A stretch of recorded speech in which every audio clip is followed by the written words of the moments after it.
And I do need to do...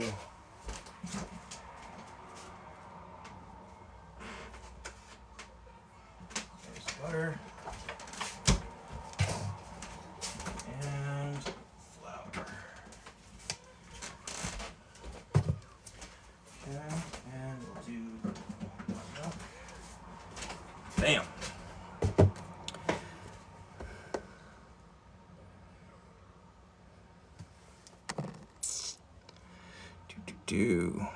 Tea, what's good? Sweet. Okay, so I'm gonna wait for my homie to fucking jump on.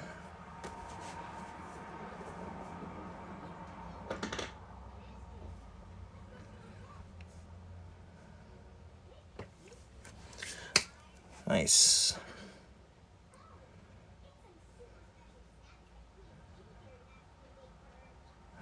Okay, actually I gotta pin that too.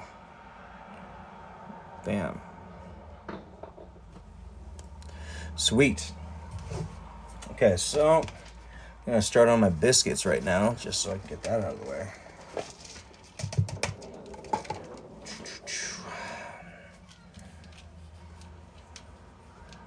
What-tain?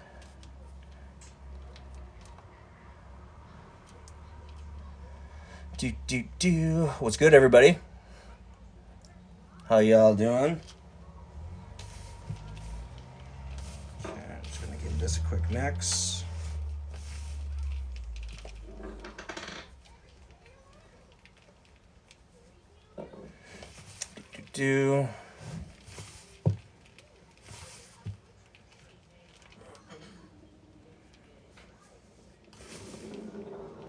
Okay, yeah, that's all right. Addy, what's going on? Neanderthal, hell yeah. Whale boy, what's good, man? Good to see you, dude. How are you? Yeah, dude, it's been pretty good, man. How about you? How's your Easter been?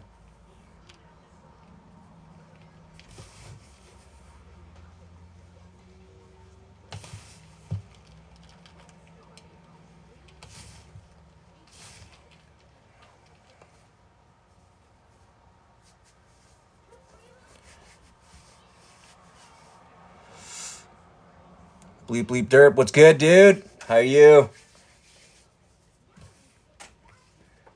Boop bleep. Pretty good, no complaints. Call back some family tonight. That's awesome. Yeah, how's the rest of your family doing? Everyone's good, I hope.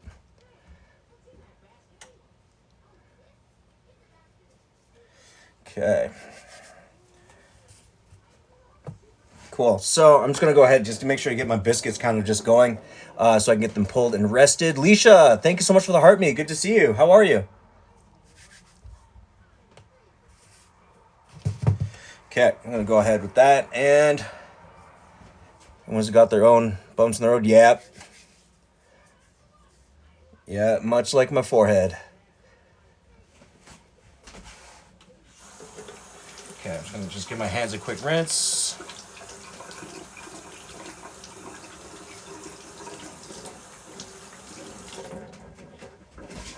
All right. Where's my wig from? Life. Yeah, cheddar biscuit's gonna be fire, dude. Yeah, this is like a recipe I was seeing online, so I'm just gonna give it a try. It looked like a mixture of like a biscuit and a croissant, kinda in its own way. Yeah, dude, sticky ribs, absolutely. I'm gonna do two types. I think I'm gonna use like a barbecue sauce that I have, as well as I'm gonna do some like char siu kind of on it. So I think that itself would be pretty good, I think.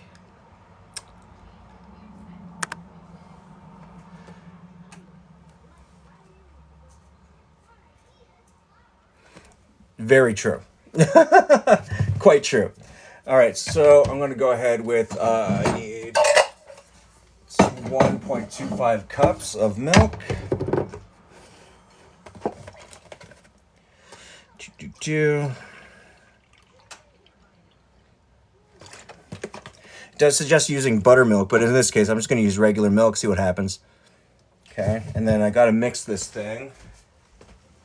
Ugh.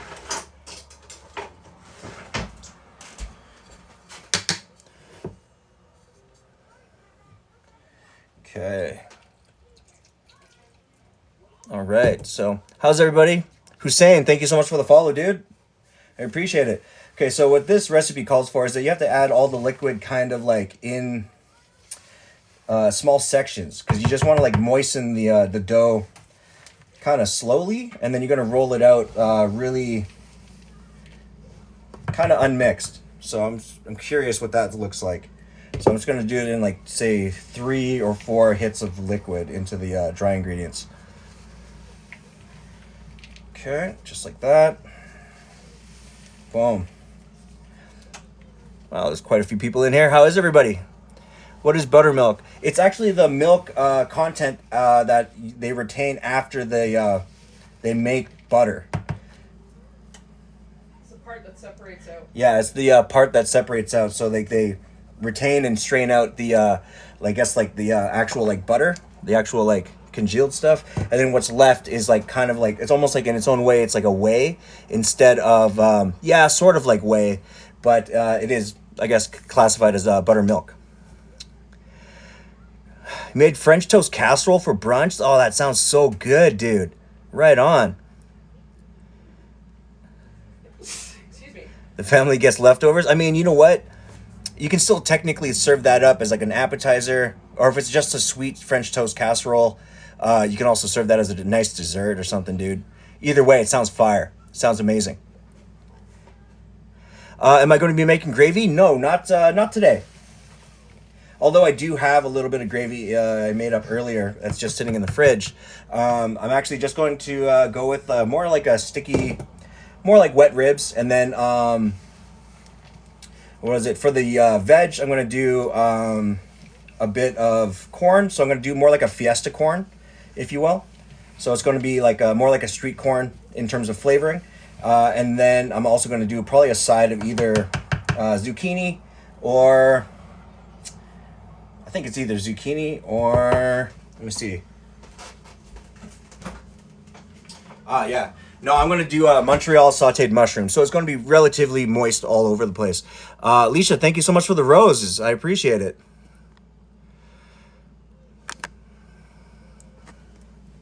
Right on. Okay, so this is coming together and actually not too bad. So what I need to do is I need to grab just a little extra flour. For rolling.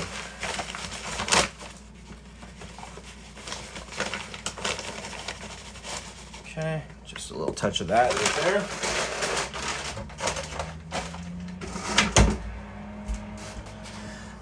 All right. Kelly, what's good, man? It's good to see you. Happy Easter to you as well. Hope you had a really nice, relaxing Sunday. And Candy, thank you so much for the gifts, man. I appreciate all the roses. Okay, so I'm just going to go ahead and just lightly dust cutting board. And then I'm just going to roll out this dough nice and easy.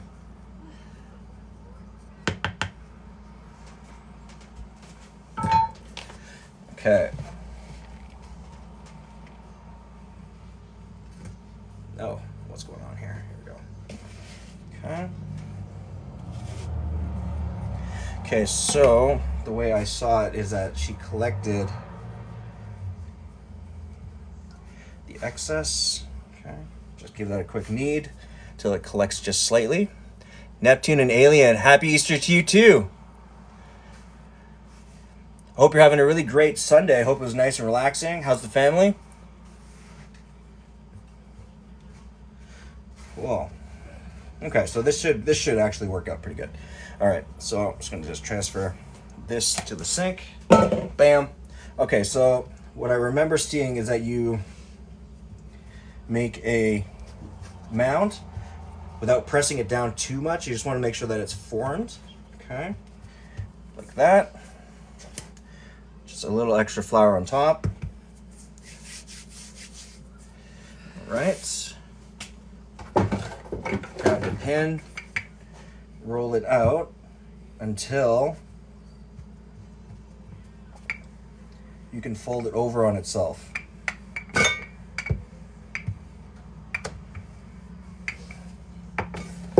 Okay, like like that, and then you go ahead and you fold it like that, turn it, quarter way. Kaz, thank you so much for the roses as well. I appreciate it. Lynn, how you doing, dude? It was excellent. My daughter woke up nice and early as usual. Did her The ass crack at 6:30. at the ass crack at 6:30. Yeah, she did her Easter egg hunt because the Easter bunny came, which was really nice. Because today is Easter. Heck yeah, it is. Easter Sunday, yeah. Easter Sunday, yeah. Yeah, it is. Kaz, thanks so much again for the rose. I appreciate you. Okay, so then I'm gonna go ahead and just give this guy a fold again. Yeah, it is actually working. This recipe is actually pretty legit. Okay, so I'm still gonna give that a quick flip, just so I can get to like the more wet side. Boom, just like that. Touch more flour, right? Then you form, and we'll go again for another one or two.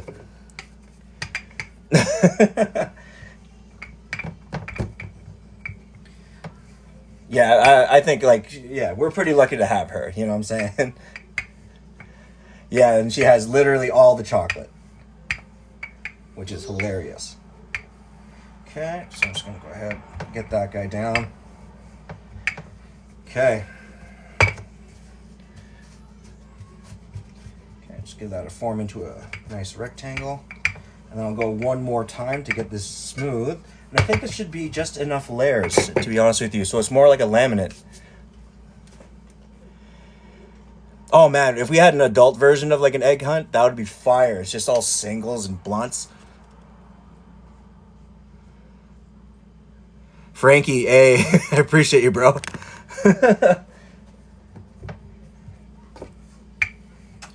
Yeah, so I think that should be a nice good square. I'm gonna go ahead and flip this one more time. Yeah, it actually is becoming really, really smooth. This is dope. It's a good recipe. Shit. I don't hate it.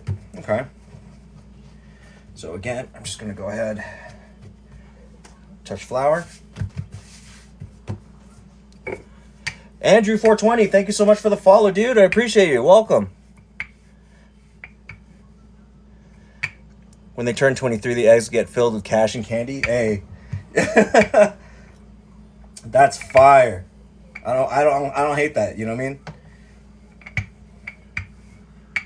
Okay, so this looks about right. Let's see how this works out. Okay, I'm just gonna move this to here. Bam.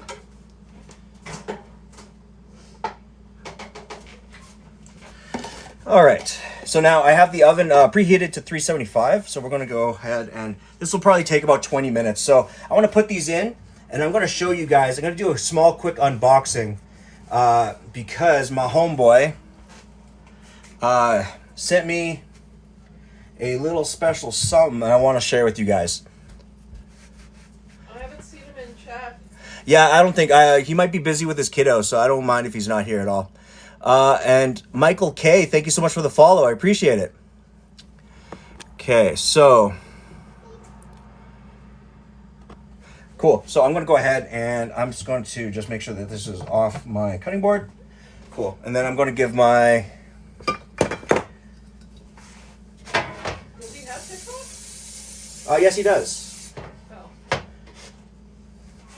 So I'm just going to go ahead and give this a quick slice. So for this, I'm thinking, I'm going to go with like, I'm going to say cut maybe 8 pieces. And for this, you don't really need to, I think I want to go with like bigger pieces just so I have like something nice on the plate. Yeah. Boom. Hey, there he is. Where is he? Is he there?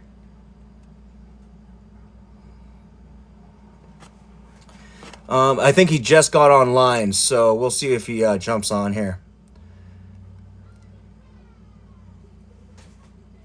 Okay, so now I have my pan sprayed. Actually, this will work out fine. Like, look at the layers, right? There's actually some really nice folding going on. So we're going to go ahead and just tray these off.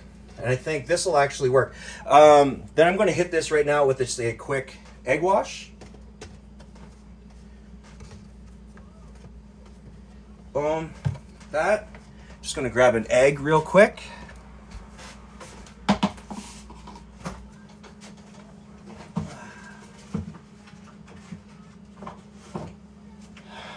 Okay, and then I'm going to send these guys into the fridge. Kenny, you finally did it? Hey, right on, dude. Good for you. What'd you end up cooking, bro? I'm really happy that you did. That's awesome.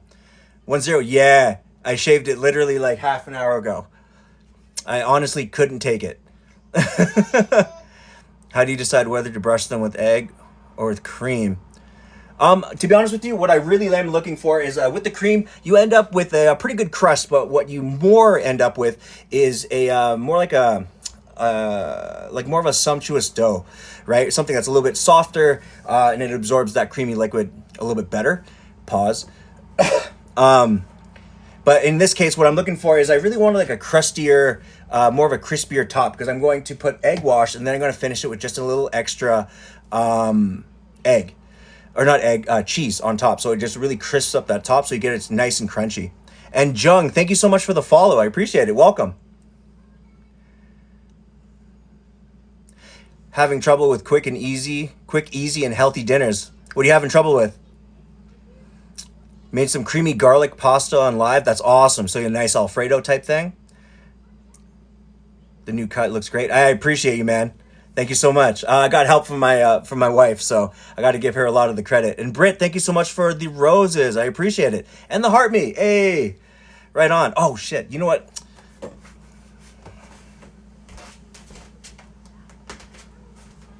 There you go.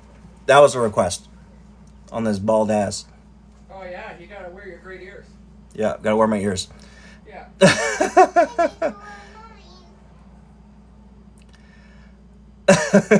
Amber. All right, so I'm going to go ahead and I'm just going to give these a quick mix. And then I'm just going to grab a brush as well. Yes, honey? Can you show them my Easter ears? They can see it. Come here. Let's start right here. There you go. No, we can't.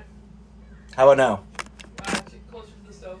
There we go. There she is with her ears. There's her little ears.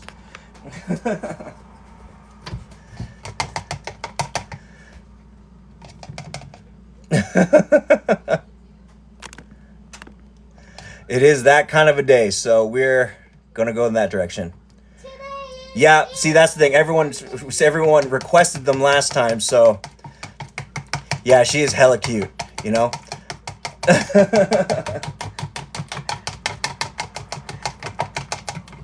Yeah, because she came up to me this morning. She's like, "Guys, good news.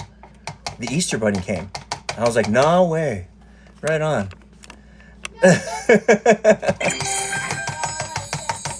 All right, so I'm just going to give these guys a quick mix. I'm just going to add, when it comes to an egg wash, you also should add just a spot of water just to loosen up the egg. So it doesn't just, what do you call it, when you bake it, it doesn't just congeal as egg. It actually will evenly crisp out into a thinner layer on your baked goods. Okay, go ahead, give that a quick rinse. Boom. Okay.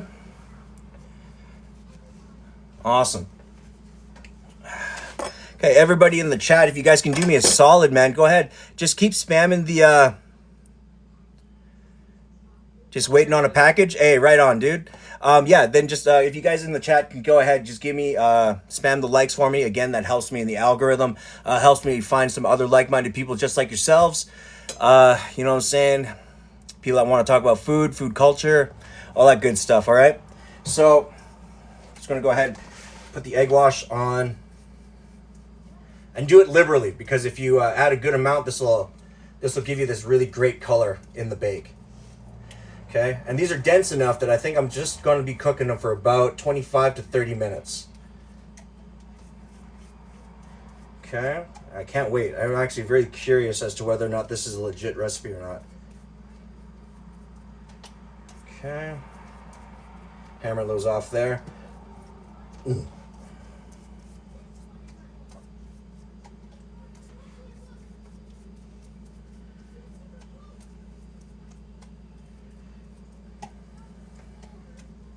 All right, boom. Okay, and then I'm just gonna go ahead and hit with just a touch more cheese on top. Why, Mike?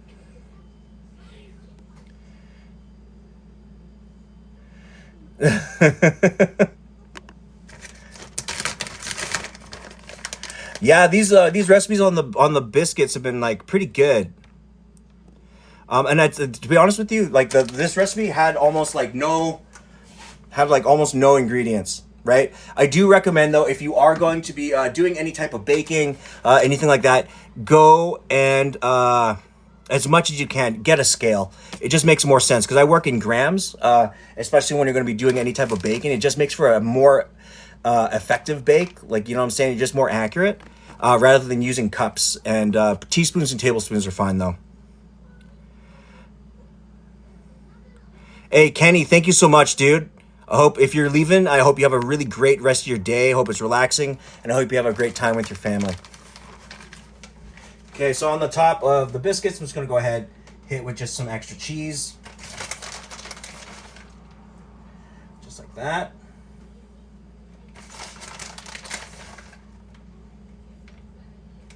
Okay, and then I'm going to send this into the oven. And then I'm just going to start on just a couple other things before I get to the unboxings. Because my friend Mikhail Valentine right here, Mike Valentine on the chat, another great chef, he was able to give me a wicked parcel. So I do want to go over that with you guys during this live.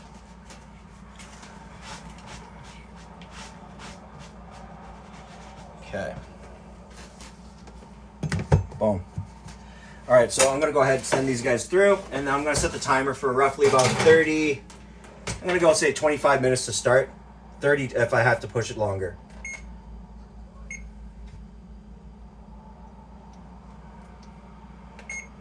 Boom.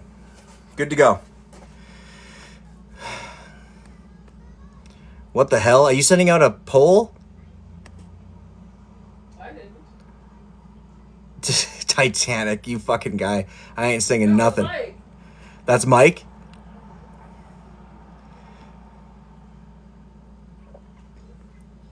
It wasn't me. Oh, God. That's hilarious. Yeah, I don't know why that poll's up, but I definitely ain't. You sent it by accident, this guy. He sent it by accident, he says. Okay, so for the ribs, these ribs I've been having braising literally since about 9 o'clock, 10 o'clock this morning. So they've just been sitting in on very low the whole time, and I just killed the heat on them maybe about a half hour ago. Again, when it comes to ribs, especially pork ribs, the longer you go, the softer they become, right? So you can just literally, everything is nice, and it's coming off the bone slightly. That's when you can tell it's starting to definitely become, it's at its softest, right? So I'm gonna go ahead, pull these, and let them come up to just rest out of the water.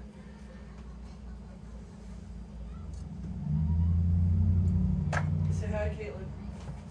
Hey, what's up, Caitlin? How you doing, dude? Hope you're having a really great day. Good to see you, Zombie Jesus and Cheap Chocolates. Yeah, hell yeah. There's the better part of the chat. No. All right, so I'm just gonna go ahead and pull these, and I got a larger chunk in there. I don't wanna. At this point, if it's been braising for this long, you just gotta be real gentle, so it just doesn't like fall off, or the bones don't fall off, and you get meat shredding in the water. Yeah, like look at that. You know what I'm saying? Like the bone is completely starting to come out of the meat, which is awesome. As well as it's starting to separate from the side. So it is shrinking in and giving you like a good amount of volume just in the center of the bone. Okay? And for this liquid, it was just basic poaching liquid. I used a little bit of the barbecue sauce. I used a little bit of just allspice, like Chinese allspice, sorry. A couple cloves, and a little bit of beef and mushroom powdered stock. Daddy Kai, man. Hey, if you're in Calgary, man, come on over. Door's open for you, Dad. We'll have a plate ready for you. No worries. Yeah, and Caitlin, thank you so much for the follow. I appreciate you. Welcome to the live. Welcome to the community. So for this, I'm not actually thinking about keeping it because I'm actually just going to go ahead and be glazing these things with two different types of sauces today. So we'll leave that on the back burner. I'm just going to go ahead and just drain these out, or drain out this pan or the pot, because I don't think we're actually going to use it. As well, I'm going to put this into the back because I'm going to use this for my corn, and I'm probably going to saute a little bit of zucchinis to go with our meal. Yeah, and that's pretty much it. So for the corn, I'm going to do more like a fiesta corn. I'm thinking like something that's like more Mexican themed. And the zucchini, I'm actually just going to do a roasted zucchini, like pan-seared and roasted zucchini. Leisha, thank you so much for the fire. I appreciate it. And I'm also going to hit it. Boil them with Coca-Cola. I considered it, but the only Coca-Cola we have in the house is Pepsi, like zero Pepsi. That's cherry flavored. It would have been cool, but like I didn't want like cherry flavor as the overtone. But I definitely one of the other tricks that we used to do was instead of Coca-Cola, you use root beer, because the root beer itself has all these spices. Same with Dr. Pepper. I guess you can use like cola for everything. But what I forgot, I also added a whole can of Guinness to this thing. Because it just gives off like a good meatiness, has like a bit of that yeast flavor, which is really nice.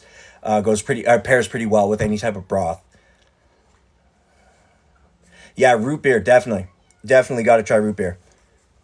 Yeah, and yeah, Guinness, it's just what do you call it? It's a no-brainer. If you have like any type of that liquid, just throw it in. You might as well. You can also use watered down whiskey, because that'll give you a good smoky flavor because of the wood barrel. Yeah, sky's the limit. You can also use rum. That's also a really great option. Excuse me just for a second. I'm just going to give some of my bowls a rinse here that I was using.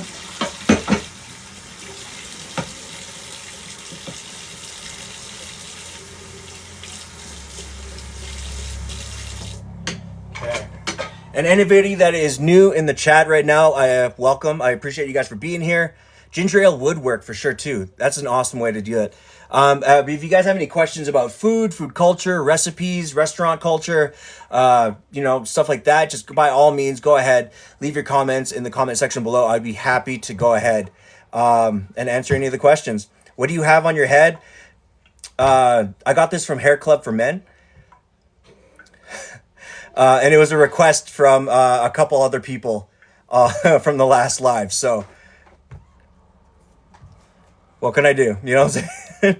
Got asked, does it not make it taste like root beer? No, it actually, because root beer, just like Dr. Pepper, has so many spices, you'll have like the sugar overtone, but it will actually have more of like the, I guess like the not the herbs, like the spices flavor that comes from the root beer. But as well as, you don't want to just put like 10 cans of root beer, and you just want to like have your stock and then add 1 or 2 cans of the root beer to kind of help accentuate the overall flavors on top of any of the aromatic and savory spices that you add in. So that's your extra cloves, that's your cinnamon sticks, your vanilla pod, if you add that kind of stuff. You know what I mean? Heather, thank you so much for the follow. I appreciate it. Welcome to the live. Farron C, am I done cooking? No, I just started. Right now, I'm just kind of in the middle of, in between all my mise en place. Actually, you know what? Speaking of mise en place, I am actually going to start my tart cups for my dessert. I totally almost forgot. So, for the dessert, what I'm thinking tonight is we picked up this like package of mango, strawberries, and peaches, all frozen. So when these defrost, they'll break down really well. So what I'm going to do is I'm going to keep them whole, just because I do want that hard, like larger cut in flavor. Rory, thank you so much for the follow, dude. I appreciate you for being here. Rory. Oh, I know. Is that your new account? How you doing, bro?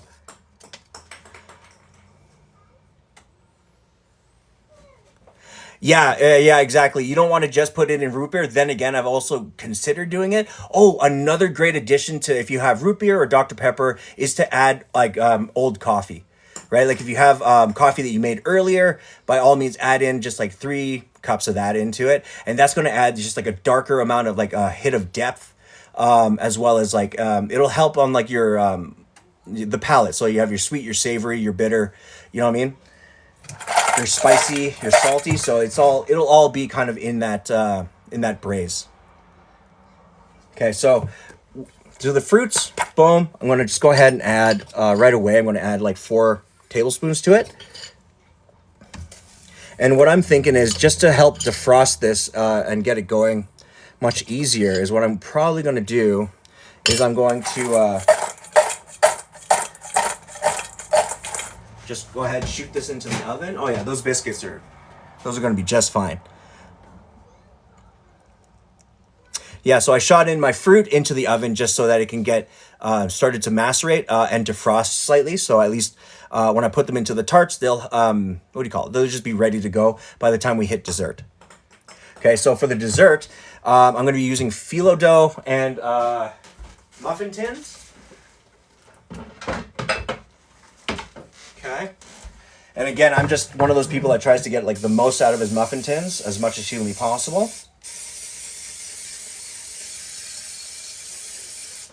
Okay, I'm going to just go ahead and put that to the side for now. Okay, so I'm just going to take this guy, throw that right here, get a hit of water going. And then, Mike, if you're on the chat, are you cool to take any questions that come up?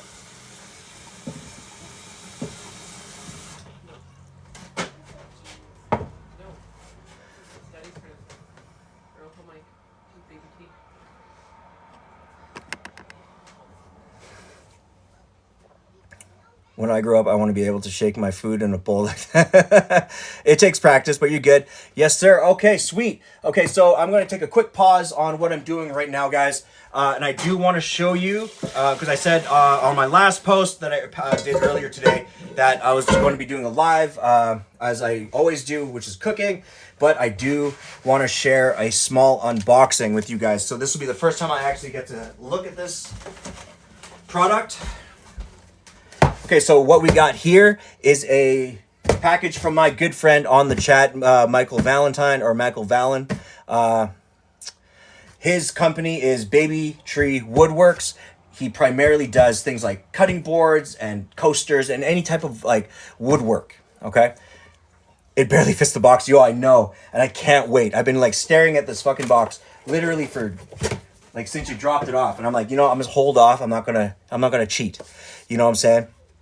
So, let's take a gander. So what he made for me is a custom cutting board, okay? And this is the cutting board that I've been eyeing up or thinking about, I guess for a while, right? Okay, so again, amazing packaging as always, bro. Killer. So this is his company right here, Baby Tree Woodworks. He is amazing at what he does. You know what I mean? I love everything that he does. Everything that he posts is amazing. All the work that he does with like the wood, the composites, all that good stuff. You know what I mean? Amazing. Yeah, dude. Right on. I'm gonna go ahead. Yeah.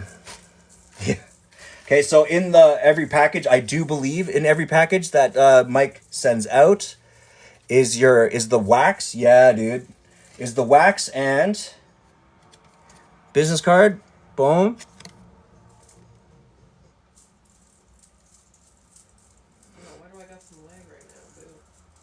Okay, if you guys get a chance, go ahead, screenshot this. Again, I do highly recommend going through my man for any of the woodwork, so he gets me some of the wood wax to help maintain your cutting boards.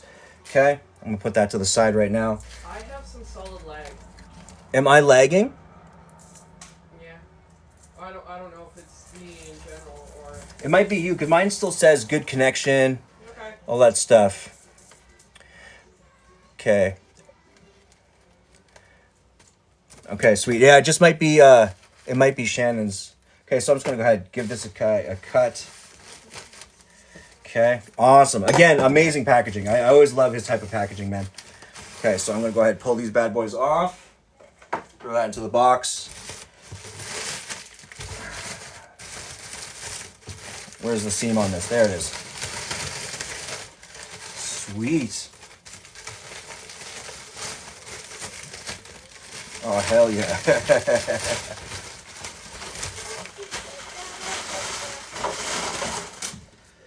Ooh. Oh, yeah, dude. I can already see it through like the, what do you call it? The grain in the paper.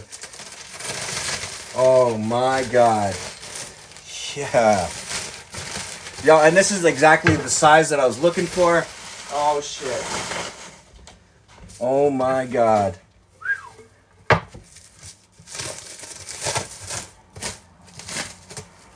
Cannot wait to fucking do this. Oh my shit. Oh shit. Wow. Wow.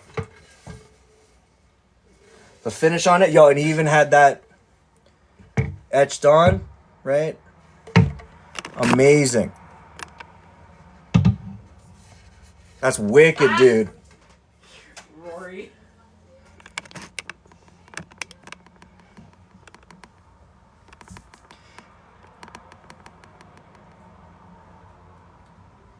Well,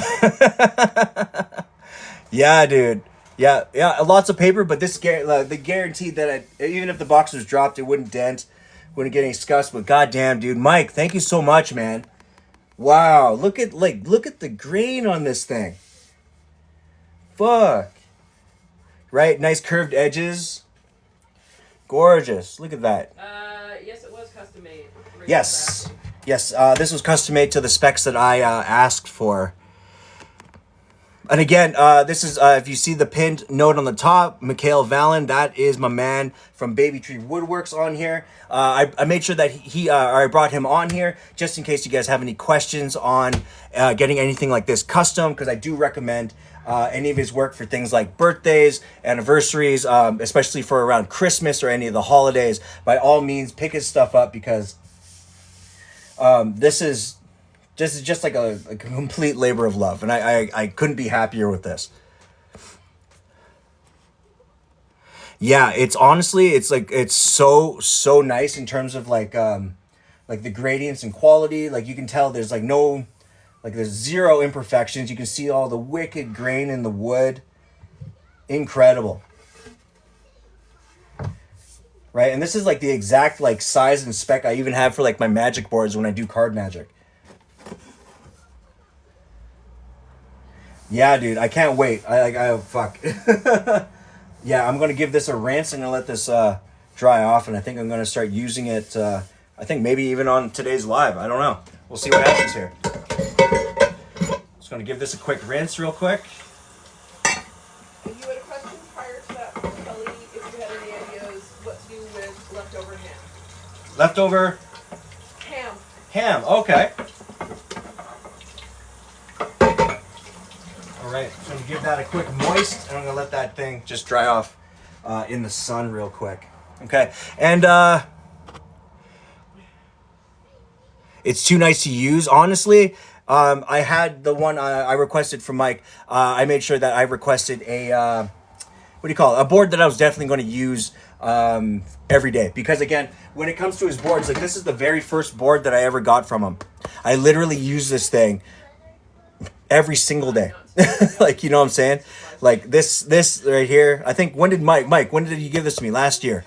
I think I've literally used it every single day for cutting bread, all that good stuff. But at the same time, I've also used it for like plating charcuterie. Yeah, basic plating. It's a really awesome, really good quality board. Yeah, no, we can try. Yeah, year and a half. Yeah, for sure. I know how Mom's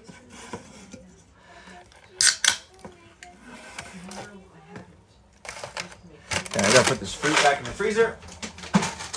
Okay.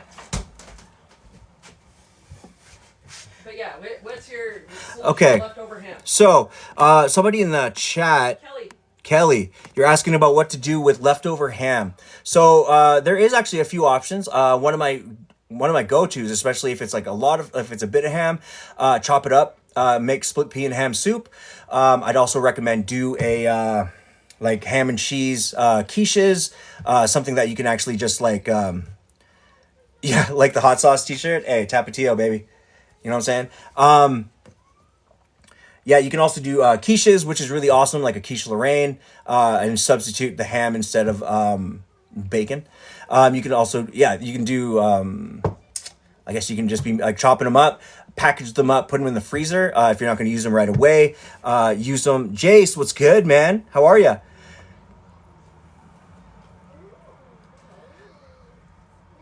There you go. Yeah. Yo, everybody save Mike's Instagram. That's where he puts all of it, a lot of his photos and all that stuff. Oh yeah, sliced ham for sandwiches. You can also pre-slice it ahead of time, and marinate it with a little bit of maple syrup. And then when you just take it out of the pack, just leave it in the pan on low heat, and then just slowly bring it up to temperature, like a slow braise with a bit of that sugar. And you can have a really nice glazed ham. Ham for sandwiches, 100%. But if you also had slices, you could also be doing things like French Canadian split pea soup. Yeah, dude. You can also be doing things like having the sliced ham. If you have burgers or breakfast sandwiches, you can also use that for that application. Yeah, dude. Corn chowder with ham and bacon, but want some other ideas? Yeah, and there's also you can also do a ham salad, which is really weird, but it's actually really, really nice. Shauna, what's good, man? How are you? Welcome to the live. Happy Easter to you too. Ham bone and navy bean soup, absolutely. And I believe there's also, if you can get your hands on either duck or some nice chicken breast with the skin on, you can also do, I'm trying to remember, Mike, what's that? Do you remember that dish, what it's called? It's like white beans. It's usually like duck fat or like a nice butter layered with sausage, ham, and duck, like confit duck or like shredded chicken. It's kind of losing it on me. And then at the same time, then you just it's beans, ham, sausage, and chicken or duck, right? A little bit of Gruyere cheese, bechamel, then layer it again, same things, and then breadcrumb on top. That's a really great way to have a nice casserole that's encompassing of all your ham and extra meats that you have on deck. Ham and eggs with toast, absolutely. What's the difference between a regular split pea with ham soup and the French Canadian split pea with ham? To be honest with you, a cassoulet. Yes, thank you so much. You can definitely do a cassoulet with your ham. To be honest with you, there really isn't much of a crazy difference. I would say that with French Canadian, that we also use, I guess, more mirepoix, as well as I think there's a couple other additional ingredients in like split pea and ham soup, but not by much. Because if I'm not mistaken, it's mostly carrots, and like the usual split pea and ham is like usually just carrots and celery, where we use carrot, celery, onion, as well as you would refine your stuff down with the ham, a little bit of bacon fat, and just work it out, and then you'd finish with maybe even a little bit of breadcrumb, like remoulade breadcrumb, and I think that would actually really bring it up. Is akin to habitant, yeah, more like what do you call it? Those homies that live out in the middle of nowhere on a farm, you know what I'm saying? Big community of them. Hutterites. Yeah, it's like a Hutterite soup. Yeah. Habitat soup makes, especially the split pea and ham, makes her sad. Yeah. All right, so I'm gonna go ahead and start up just the cups for my desserts. And again, guys, my man Mike here on the chat, if you guys haven't already, give him a follow. Check him out on Instagram, okay? If you're looking for any type of custom woodwork, cutting boards, coasters, he has a bunch of other items on there. And what I love too is that you can also order the cutting boards to not just use as to cut on. He actually sells these wicked boards just for charcuterie, cheese boards, olive boards, butter boards. You feel me? Amazing products. Amazing. So yeah, do me a solid if you can, go to his Instagram, hit him with a follow if you can. Go to his TikTok page as well, give him a follow. All the love, you know what I mean? Yeah, Rory, I think we got one. We got one on deck, and we don't eat it because like Shannon hates it. It's not a hate. She doesn't. It's not. Yeah, it doesn't hit like she wants it to.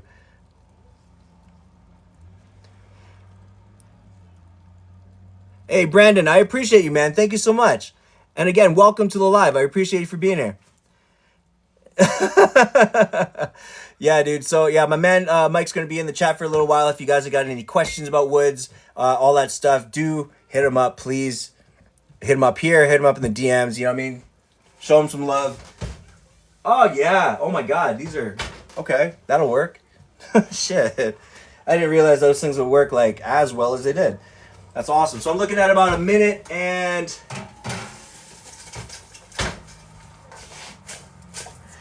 a minute and 45 seconds on the biscuits, but I think I might still leave them in just for a touch longer, just so I get a really good bake on them. Okay, so then I got my fruits. They've been in the oven slightly, so now all the fruit is nice and soft. Just gonna go ahead and leave these out and allow them to macerate, okay? So earlier today, I also went ahead and pulled out some phyllo dough. Where are you? All right, so for the phyllo dough, in this case, I'm not gonna slice them. What I'm thinking is, if it's not like fall apart crazy, because I know this stuff just gets dry in the freezer, which is why I don't try to use this stuff too often, but it happens. Oh yeah, yeah, she dry. All right, so what I'm gonna do here is, I guess I have no choice but to slice it at this point. So we'll see what happens. Might hit this with a blank cloth. Actually, might be able to just do it sheet for sheet and just give it a fold. Okay. Nice. Okay, so that top part is quite on the dry side. So what I'm going to do here is I'm actually just going to go ahead and the parts that I don't need, I'm just going to go ahead and toss. You can use a water bath, pre-cooked ham in sterilized jars for future use. Ah, that's a really good idea. Like almost like pork knuckles.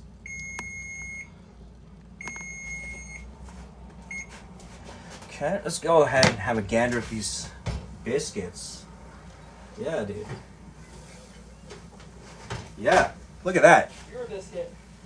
Right, look at these kick-ass layers, right, from the folds.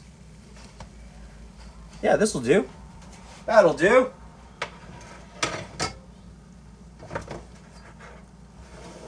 Okay, so I'm just gonna just move this to right here for a second. Let that do its thing. Okay, so then with this phyllo dough, I'm just gonna actually just try to get pieces out as best as I can. And what I'm gonna do here, there we go, make that even. What I'm gonna do here is just straight up, I'm just gonna fold it into a square, question mark, and Alicia wants you to take a bite and tell her it's as good as it looks.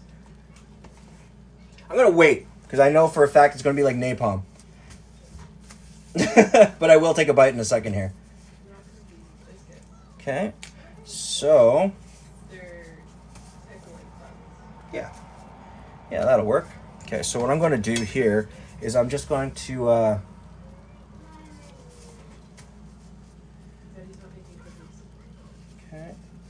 just use that as like a slicer. Okay, and then just put them in as is, like that. Boom. Yeah, that'll work. Hey, Iron Maiden, what's good, dude? Welcome. It's good to see you. How's your Sunday been, bro? I hope it's been a nice, easy, relaxing day for you. Brando, oh my gosh, thanks so much for the roses, man. Appreciate you.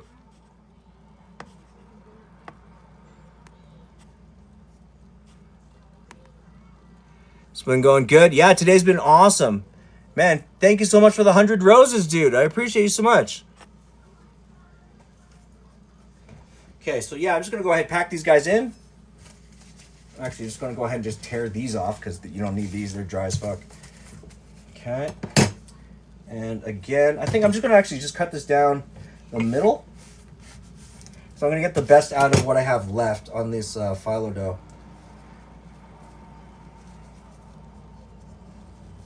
Okay. And again, for today, usually when dealing with phyllo dough, you put like butter, I guess, as layers. In this case, I'm just going to do it raw, like just nice and dry, so I can get a good amount of color, I think, out of them, as best as I can, at least.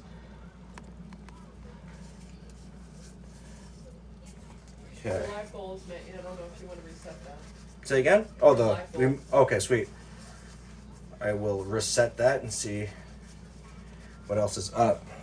Okay, so I'm gonna go ahead and probably move the what do you call it? I'm gonna go ahead and move my biscuits in a second to just a plate so it has something to just rest on. Yeah, and we'll go from there. Don't need that. What is this? Okay. Boot do do do do. Okay, confirm. And good.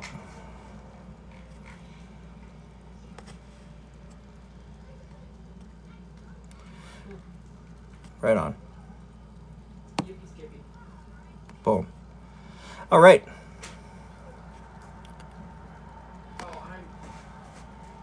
So I'm just gonna go ahead. I'm probably gonna do up, I guess maybe like 6 or 8. Nothing too crazy. Come on. With the old dry ass, what the fuck? Okay, just like that.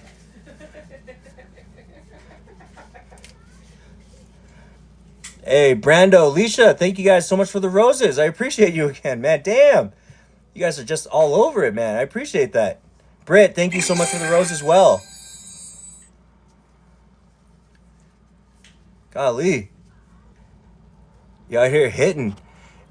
Gashner, what you got? I stuffed rock Cornish hens with basmati, black chia, green onions, and fresh morel mushrooms. Fantastic. What kind? Did you do it with a sauce as well? What'd you do? Brandon, again, thank you so much for the roses, man. I appreciate you. Britt, thank you so much for the roses as well. God damn, you guys come out swinging today, man. Thank you so much.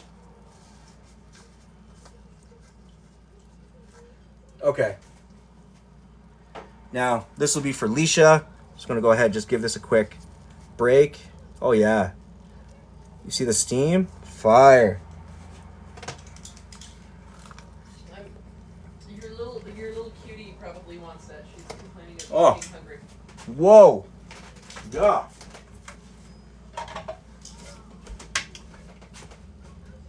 It kind of resembles like one of those biscuits from fucking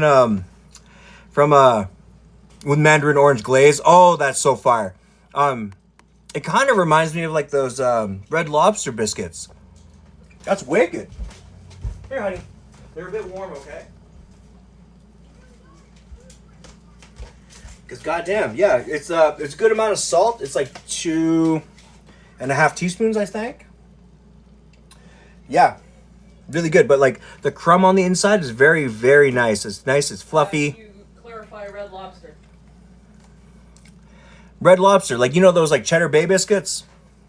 Have you like? Do we have Red Lobsters all over Canada, or is that just us? Brandon, oh my God, thanks for the donuts. Thank you so much. And Britt, thanks so much for the paper cranes, dude. I appreciate you.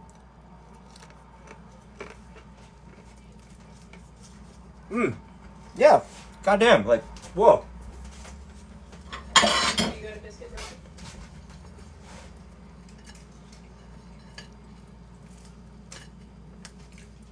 Okay. Go like that. Go like that. Put my spare on the side just for snacking. And leave that on the side to cool down. Boom. All right. Britt, absolutely. Come over, take a stack, dude. Oh, Brandon, thanks so much for the rosas. Damn, I appreciate you, dude. Never been to a Red Lobster in your life? I highly recommend going at least once and having like some popcorn chicken. It's gnarly, dude. It's so fucking gnarly. It's awesome.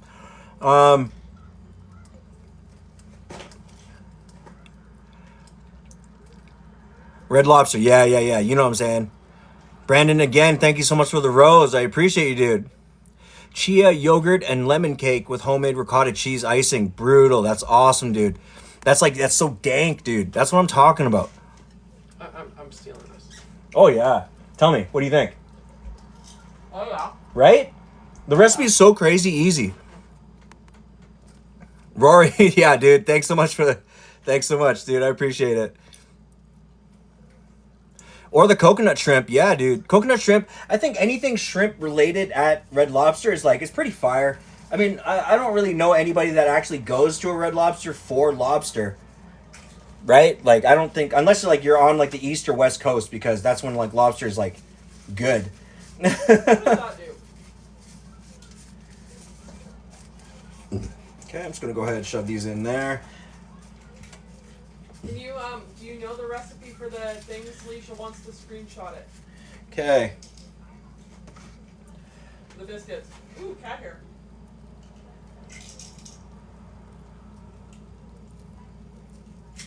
We got reflection. Yeah, you're centered. How about now? These if you need clarification on anything in this recipe, please let me know. The one thing is make sure that you grate the butter and freeze it.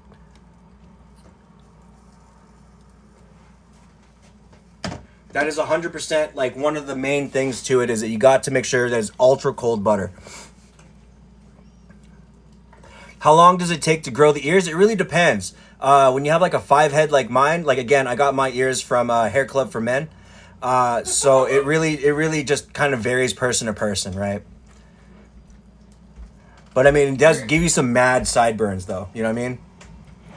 They go to the back of your head instead of the front. For your French toast casserole, right on, dude. Shrimp or prawns soaked in Fresca overnight. That must be interesting. Oh, yeah. That was so... Yeah, that must be interesting. Earlier to use Fresca because it imparts the citrus flavor. Yeah, the grapefruit flavor. Yeah. Some of that pamplemousse. I know, we don't have any more pets for your candy thing, hon. Okay, so I'm going to go with maybe one more sheet just so I have it. And then I'm going to go ahead and I have my oven set at 375, so I'm going to go ahead and bake these off. And then I'm going to go ahead and start on... I'm probably going to go ahead and start on just cutting my mise en place for the mushrooms. Actually, because all I'm really going to be doing with the mushrooms is splitting them. I'm not going to do anything too crazy with them as well. I have this in going right now, so I'm going to go ahead and get my corn, Brandon's got a cute little compliment for you. Lightly heating it. Brandon, what do you got here, brother? Hey, man, right on, dude. Brandon, hey, all I'm saying is the more you cook, the more you get used to the things that you like. You'll get used to certain methods, all that stuff. And those are all really valuable in your journey as a home cook, you know what I'm saying? You only get better with time, baby. And that's what I'm talking about. Because all I can do is just encourage people to at least get out there and try. You know what I'm saying? You're trying to Bailey. Hey, you're at dinner right now? Right on, dude. What are you guys having? Can you make another funny noise? Make you laugh? Damn. What do I got? I know. Hey, I need to make a funny noise. I have something for you. Hold up. Oh, no. Oh, no. Oh, no. What, is that going to work? No, hold on. Stay with me. Nope. Damn it. Now it doesn't work at all. Shit. Well, that's ham bone. All right, well, I'm going to do it the old-fashioned way, which is... Fart noises for everybody? That's weird. You got way up in the camera for that. That's weird. Jason, man, thank you so much for the follow. I appreciate it. You also use tequila lime cooler. Yes, dude, I love tequila and lime for shrimp. Even if you were to make shrimp, it's tequila and heavy lime with chili as a ceviche is amazing. Mike, you're welcome, bro. I appreciate you for being here, dude. I hope you have a really great rest of your day, homie.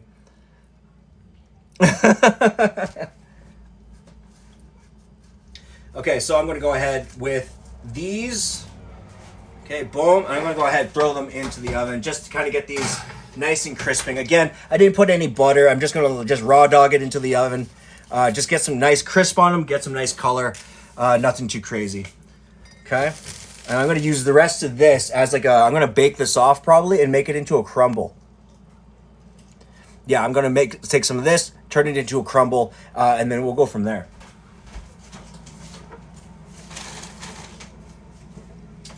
All right. I'm going to grab my corn while I'm here.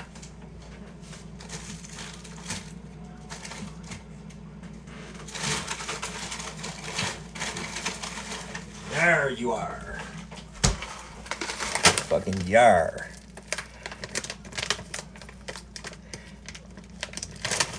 It's great canned up for the future? Absolutely.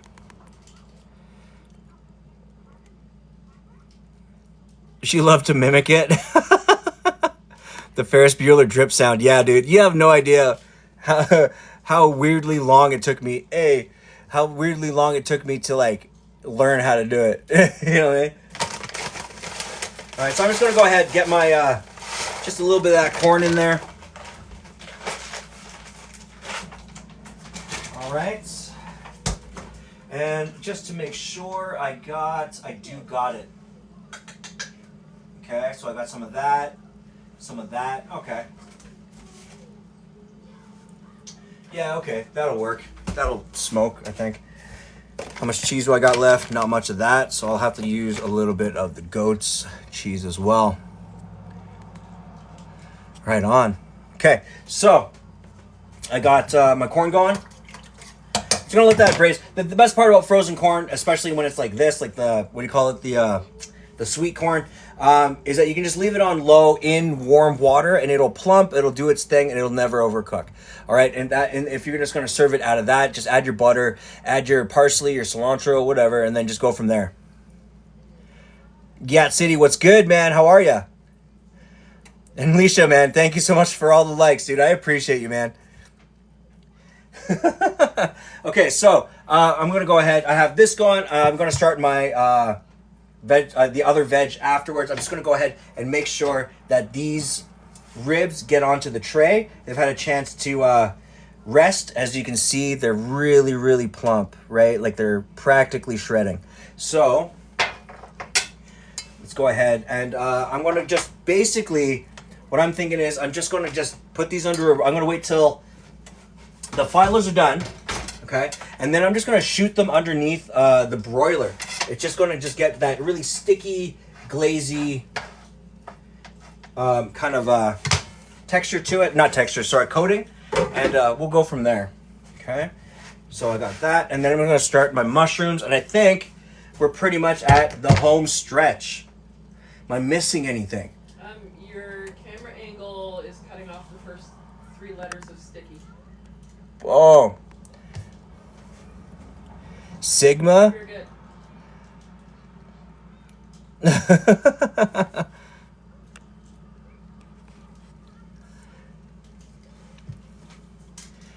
That get.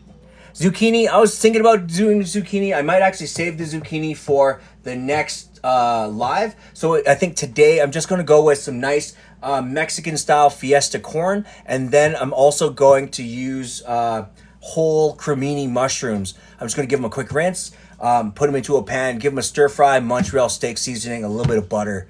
And I think that'll be gorgeous. So it'll be a really nice addition to some nice, really gooey, weird ribs. What makes the ribs sticky is I'm actually going to be using the barbecue sauce that I bought. So it's going to be regular. I think I actually can't remember what the barbecue sauce is. So it's going to be this joint and this joint. Hell yeah. So yeah, I'm going to use this is the chicken and rib from Bullseye. I don't mind this. I really enjoyed this for chicken. And I've been using this weirdly enough since like I worked at the Stampede since I was a kid. So I can't hate it. So what I'm going to be doing is I'm going to be brushing this thing onto the ribs as well. For the other sticky sauce, I'm actually going to use char siu. What do you call it? Barbecue sauce. I'm going to see how that works out. Right. So these ones will be like the bullseye, and these guys right here will be the char siu, just to see if it gets that really nice, rich red kind of sticky glaze on it. Okay, I'm just gonna give my brush just a quick rinse and wash my hands while I'm at it. Okay, boom. Okay, so yeah, my phylos are almost there. Those are almost ready to go. I'm such a Sigma. Hey, I appreciate you. Barbecue sauce and honey. Yeah, dude. Yeah, unfortunately, I don't have any honey I can use, but I would definitely have used honey if I could. Same thing as actually, what's funny is you can do like a burnt caramel. Like you have to just bring it up to a char, add a hit of mustard to it, and a little bit of red wine vinegar. That alongside any of your chosen barbecue sauce, boom, that also works incredibly well. Use the Diana sauce, amazing. I used to love the Diana sauce for the chicken and rib one for meatballs. I thought that was a really good way to use it on like on a bed of rice.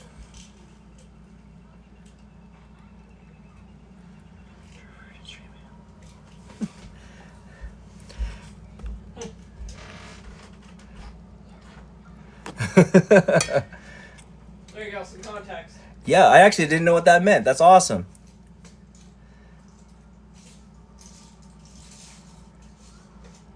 Yo, hey, Baby Ray's is awesome. It's got to be one of those, like, that's like a staple among, like, I know, like, Baby Ray's kind of came up within the last, like, 5 to 6 years, but, like, it's definitely, it's one of those, like, it's one of those barbecue sauces that can definitely stand on its own. Yeah, and again, Sweet Baby Ray's, if you can get the sweet and sticky, they also have, like, specifically a rib sauce, which I find is amazing. Diana sauce and Welch's grape jelly. Oh. Whoa. That's awesome. You got a pale honey from Peace River. The fireweed flavor is amazing. Interesting. I got to look that up. The low sugar one is your favorite? That's awesome. Again, it doesn't need to be sweet. It's like a ultra like seasoned, flavorful, any type of barbecue sauce that you feel. You know what I mean? Use it. Use the hell out of it. Yeah, you know, what's funny is that we do have local people that do honey. Like, we see them with their honey boxes all over the place. Her school. Oh, that's right. My daughter's school definitely, they produce honeybees as well. And honey. Because I think they do, like, a yearly honey... This is the first year they've got the hive, and they're doing honey, yeah. Yeah, that's awesome. Yeah, this year, definitely. Order through Amazon? Definitely. I can definitely look at that. Because I know we can, but at least I know we can get it locally. Because I do see people that got their, honey boxes out. Because again, if you can support local, I 100% recommend doing it. Again, you know, like my homies fucking cutting boards, right? If you can support somebody in the community or a community closest to you, by all means do that. You know what I mean? The Fairmont has a beehive on top of the Royal York. Whoa, that's cool. Because I know Sate, in their culinary program, they have a beekeeping program as well. And I know they sell their honey through there. Get yours through Amazon. You have seasonal allergies, you use local honey to help with your allergies. Yeah, I think so too, because you're used to your local. And it's Alberta grown. Yeah, dude.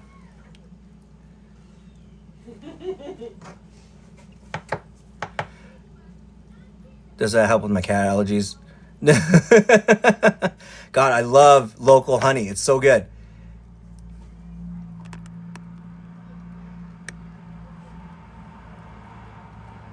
Bentiv, what's good, man? Happy Easter to you too. How are you? Oh yeah, that's my man Mike says. Check your local Facebook pages too. They got some local people that are doing some amazing stuff. Leisha, you found Diana sauce on Amazon. Definitely give it a try. Yeah, dude. Okay, so I'm going to go ahead and just going to give these just a quick brush with that sweet sticky barbecue. Boom. Yeah. And again, when it comes to doing your barbecue sauces on your ribs, do it in layers. The one thing I do always recommend is that you always, I find always people always only put one layer of sauce on, right? So you give it a bake, you get this light coating of barbecue sauce. Nah. If you're going to do it on your barbecue, you're going to do it in your oven, anything like that, you got to do it and baste it in layers, right? That's how you achieve this really great crust over the long term. Because again, these guys are already, these ribs are already ready to go. Like they're fully cooked, they're soft, and what you're doing now is you're just trying to seal a really good layer and crust on the top. That's all you're doing, right? Because the ribs themselves are still warm and all that. So what you're trying to do is just encourage a really nice, a nice bridge and a nice layer of flavor on top. Okay. So with the char siu, I'm just going to go ahead and just spoon just a little bit of this guy on top.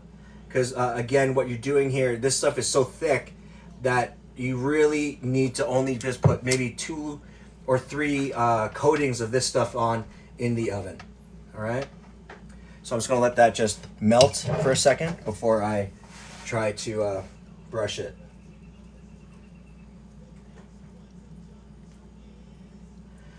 Perfect. Okay, and again, if the char siu sauce is just too thick out of the fridge, what you can do as well is just put a layer of it onto the meat, put it in the oven for a little bit until it gets warm and loosens up, then brush it completely. How do you think hoisin would taste on ribs? Amazing. Amazing. I've had it before. One of the best things you can do is like, you go get, and Glenn Barnes, thank you so much for the follow, dude. I appreciate it. Welcome. One of the coolest things you can be doing with ribs, especially with hoisin sauce, is do your hoisin glaze on top. Boom. And then you get the Chinese crepes. Chinese crepes, really thin sliced celery, really thin sliced green onion, a little bit more hoisin and oyster sauce. Or duck sauce, right? Fold it in the crepe and eat it like a burrito. It's amazing. Will I flip the ribs? No, I'm going to just be putting just the one coating on top because for me, that's the ideal way to do it, right? Because the bottom, it won't matter because it'll just drip off, whereas the top is like the most surface area to meat ratio, and that's really where the money's at. Yeah. Okay, so I got my cups. They're pretty much good and golden, so I'm going to go ahead and give those a quick pull. Boom. No. Cool. Okay, so I'm just going to go ahead and throw these guys in. Alicia says hoisin, honey, and toasted sesame oil. Ooh, yeah. That's a great hoisin, honey, and toasted sesame oil. Amazing. Golly.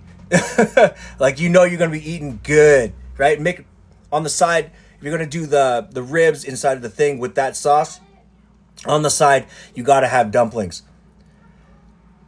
I like fresh lemon or lemon juice added to the rib at plating. Absolutely. I'm a big fan of nice fresh lemon. Or calamansi, like a Filipino lime. That is, for me, that's something I grew up with. And it's definitely worth it.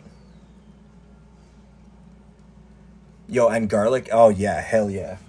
Okay, so I got my cups. They're just out of the oven. Nice and dry, toasted. So these will guarantee that they're not going to dry, or when they cool down, they're not going to become ultra soft. They're going to stay nice, crispy, so it's going to just be a nice, easy pocket of stuff. Gary Batman, thank you so much for the follow, dude. I appreciate it. Welcome. Little kid asking to eat garlic. Oh my God. Yo, she showed me that yesterday. I'm like, that kid is either going to be like, he's going to just be the shit when he grows up, or he's going to just be a menace. Yo, you got to look it up. It's so funny. Because he's just demanding garlic. It's awesome.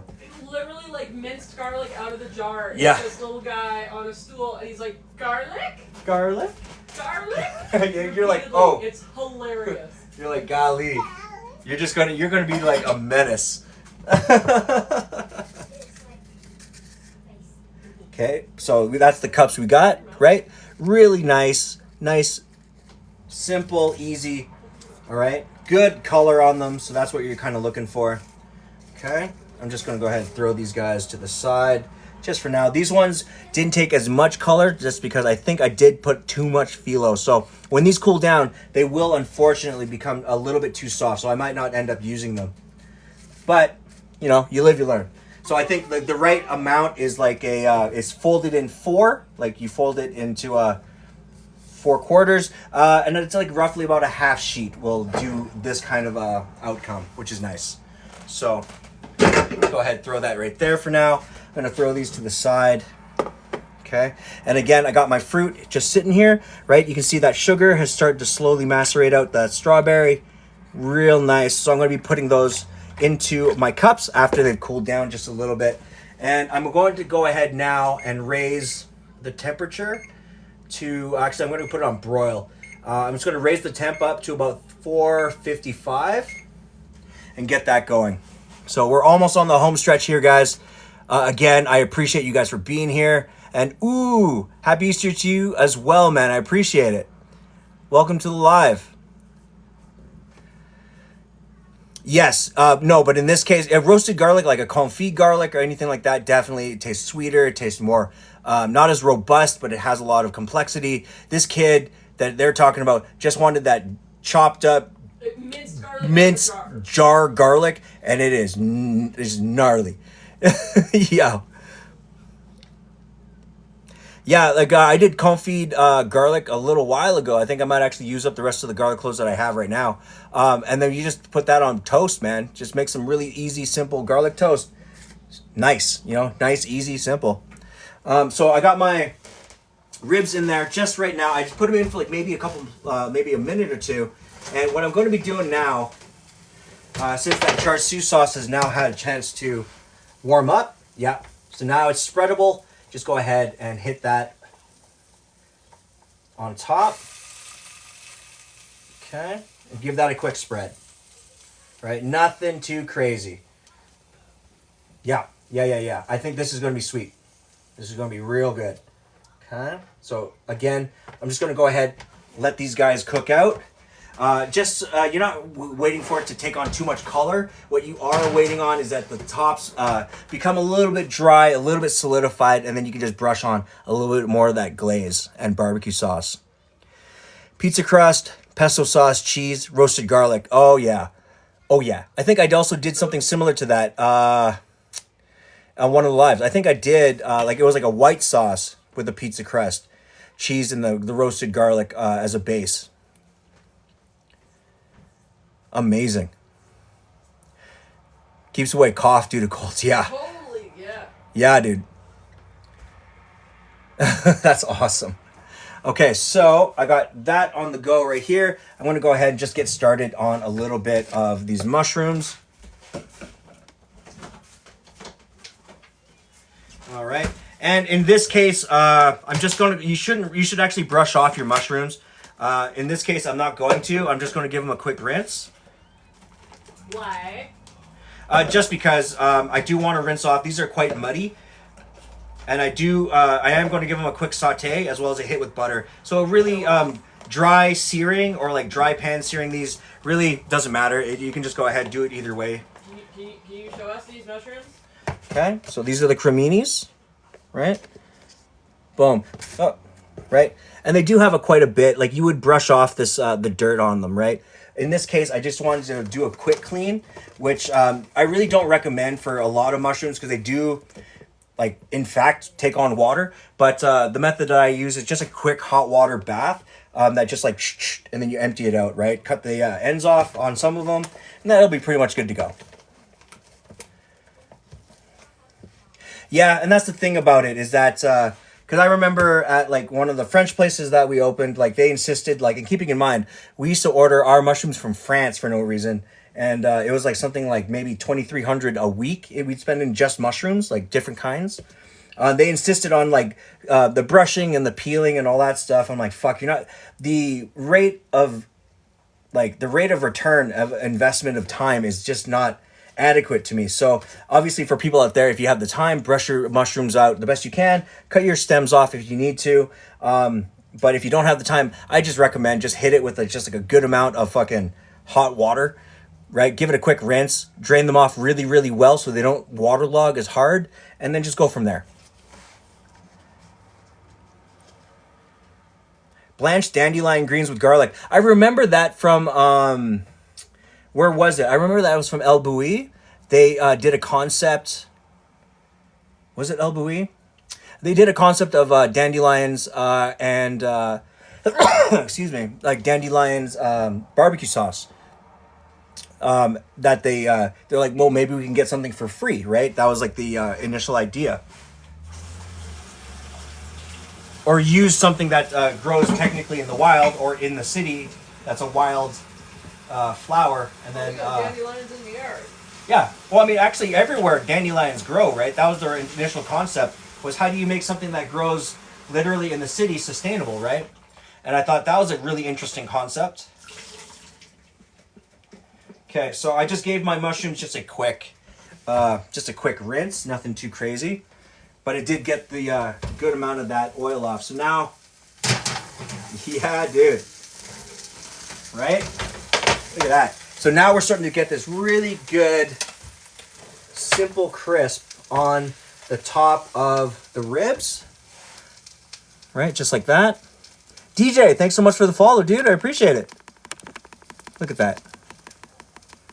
Right? So what it's doing is it's just slightly caramelizing the sauce on top. And then that means you can just go ahead and keep layering on more of the sauce as you go. Again, just do it in like 2 to 4 layers, right? In this case, I'm probably going to end up doing like 3. You're gonna have to tell me. It looks like it's gonna come out. Okay.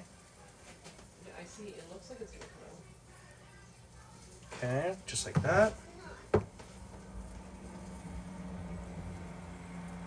Okay, and since the tops of the barbecue sauce is quite warm, or sorry, the top of the ribs is quite warm, with your char siu sauce, it's already starting to melt, which is nice. So I'm just going to be able to give it a quick spread. Okay. So again, just a little touch of the barbecue sauce. Boom. Okay. And if you have hot spots in your oven, be sure to always rotate your pan as necessary. There we go. Yeah. Nice. Hell yeah. Okay, just like that.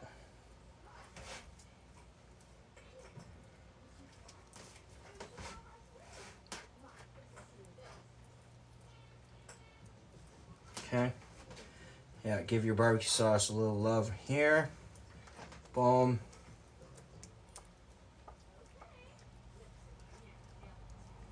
Okay, nice and saucy. Yeah, this will be good enough for at least one more glazing, and that should be good to go. Okay, I'm gonna go ahead and shoot this back in, middle rack, underneath the broiler. Go for another few minutes. Did ribs in a slow cooker, then under the broiler, 100%. Again, for mine, I just gave it I gave it a slow braise for about maybe 3 to 5 hours. I think it was more like 5 hours. You're moving in. Hey, we got space downstairs, Pauline. You know what I'm saying? By all means, dude.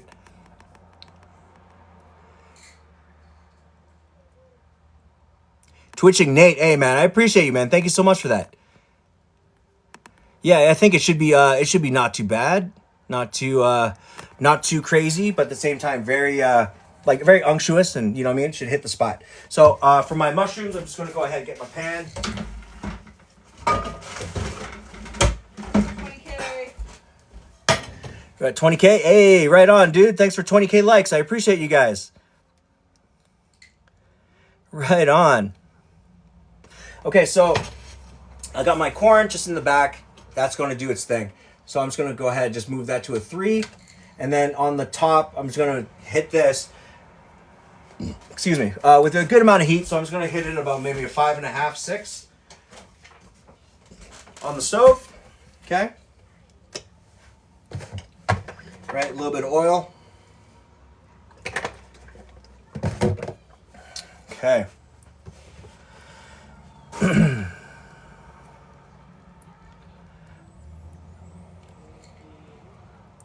Wolf Prayers in Peace River. That's awesome. All right, so for the corn, I just need to get a small bowl. That might be a little bit too small, so I'll just use this guy. Okay. So when you're doing your corn, if you can, reserve some of the liquid after you're done draining it, just so it has just a little bit of that extra once it's starting to thicken in the bowl. You know what I mean? Keeps it all nice and conglomerated. Do you live with roommates? No, it's just me, my wife, and my daughter.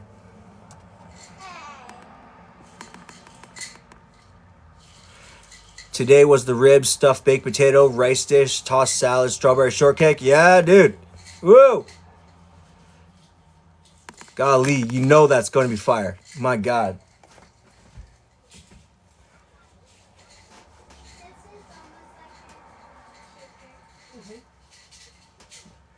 All right.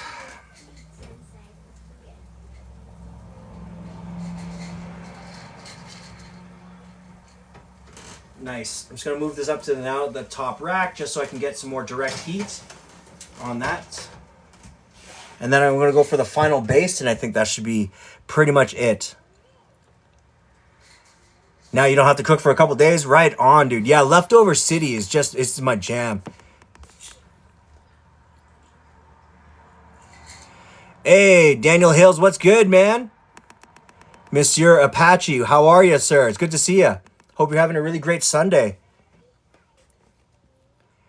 For the meal plating, enjoy dinner. Hey, Alicia, thank you so much for popping in. I appreciate you for being here, dude. And of course, if you're around, I'll see you on Tuesday. Shaylee, hey, happy Easter to you too and your family. I appreciate you for being here. I hope you're having a really great Sunday. Yo, Alicia, I appreciate you for doing it, man. I really do. It's always a great time when you are here.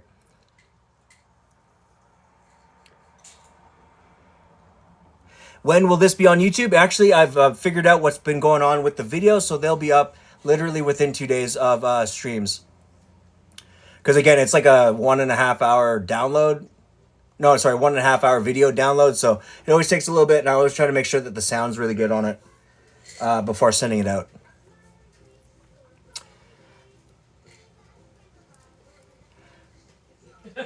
But I won't kiss the rabbit between the ears. Hey, come on, baby. you know you want to try. Shaylee, thank you so much for the rose. I appreciate it.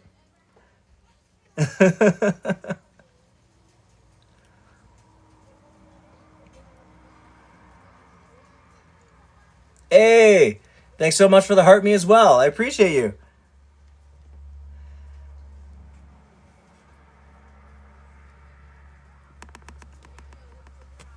Rowdy in the best way? Oh, you know it, dude. Yeah, Shannon B just out here. Just flinging. And me. It's true. You're out here too. All right. Awesome. So yeah, see, now you see like what like doing the layers do. It just creates this really nice, slightly caramelized char on the top of it. Right? Because what you're doing is you're depleting the liquid or the water out of the actual meat and the sauce, right? Oh yeah, and the meat itself is becoming nice and soft, tender underneath all that, so it's kind of like grazing on its own. Oh yeah. Okay, so I'm just gonna go with one more hit of the char siu. Just a little bit extra, not a lot like the last couple times. Okay, so I'm just gonna scoop out whatever comes out, comes out. We're good. And then I'm just gonna go ahead and put that on a hit. Let that melt for a second because the ribs themselves are nice and hot. Good to go. Come on. You got it. There we go. Boom. Okay, that's almost fully heated. Now I'm just going to go ahead with just another small layer of the barbecue sauce.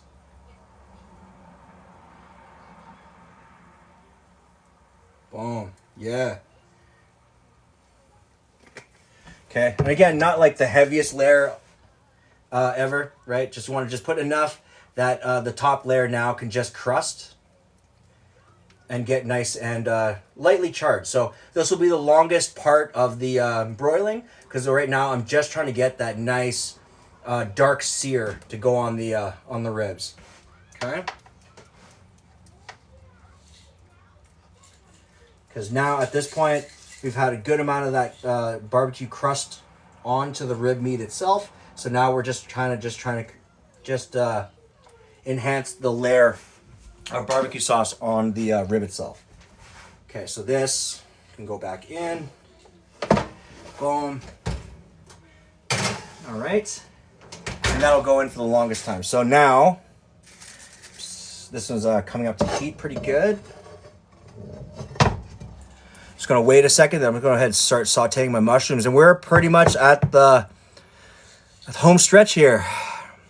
You do have to go, Shaylee. Hey, man, I appreciate you so much for being here. And I hope you have a really great rest of your evening as well. Thank you so much. Did you take enough for tarts to drizzle? Hey. You know what I'm saying. Talking about chocolate. I said all the chocolate belonged to the kiddo. Yeah, that's true. All the chocolate is just out of the room. Ribs are in the house. Yes. I mean, the thing is that we, when I was working at the senior home, we cooked turkey like all the time. Same with like one of my like larger restaurants I was working in, like maybe 10 years ago. We used to go through like 40 whole turkeys. And like, to be honest with you, I just can't do it no more. Hey, Shaylee, thank you so much for that. The finger heart, I appreciate it.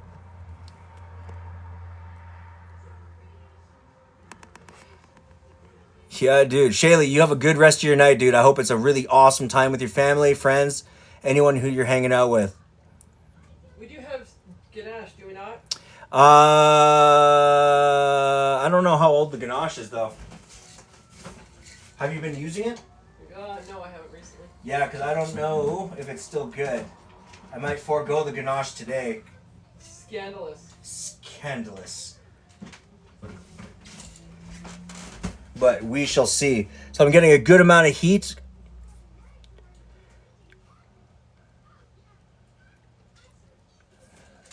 Eating ribs on Easter is whack.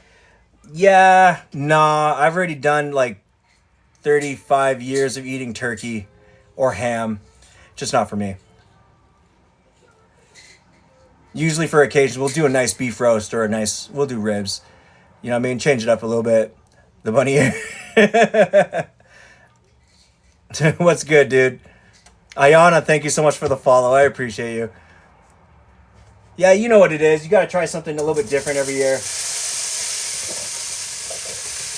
All right. So now I'm just going to be going ahead and sauteing these mushrooms whole. Right? So I really want to get a good amount of just immediate char on these before I hit them with seasonings. Then I'm going to finish the pan with just a little bit of butter. 100%. Yeah, switch it up, dude. You know, it's all good.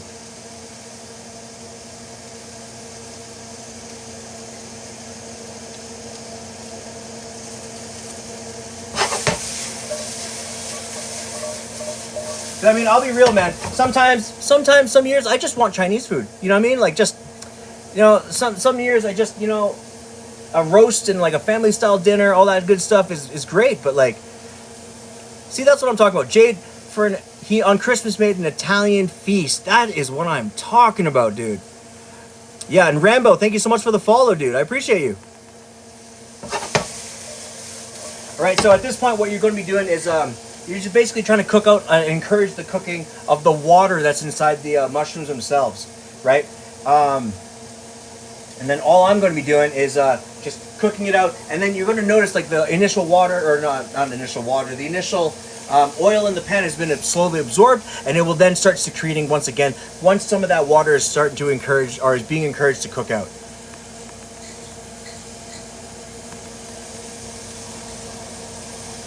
Okay, so now let's go ahead and check on the ribs. You do want to make sure that when you are putting a good glaze and cooking out the barbecue sauce on the ribs, that they do rest, because if you serve it right away, it is physically like eating napalm. So, you know what I mean? Don't do that to yourself or your family. Because like the second you eat like sticky sauce, it just hits the roof of your mouth. You ain't tasting nothing for the rest of the evening. And that is no bueno.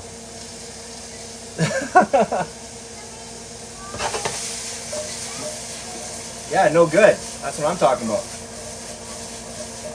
All right, so then to this,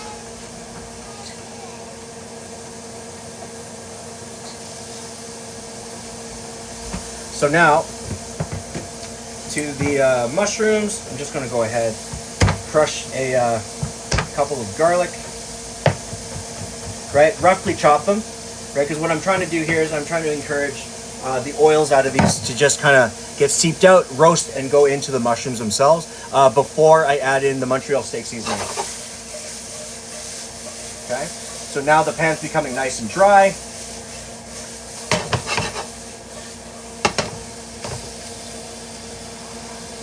Nice. Oh yeah. Right now it's becoming garlicky.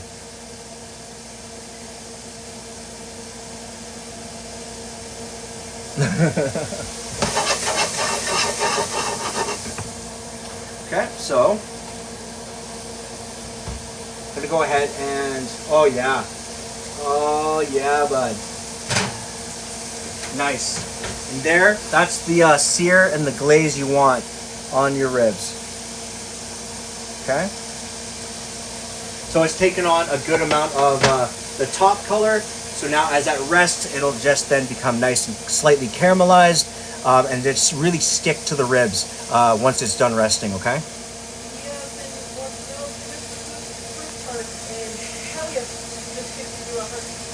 And Helliot, thank you so much for the heart me. I appreciate you, man. And yes, you did not miss the fruit tarts. I'm just let them cool off, and I got these guys right here. So I will just be giving them a quick fill, and that's going to be nice and simple, okay? They look amazing. I appreciate you. Wrong Bips? Absolutely. If you want, hey, doors open. We got a plate for you.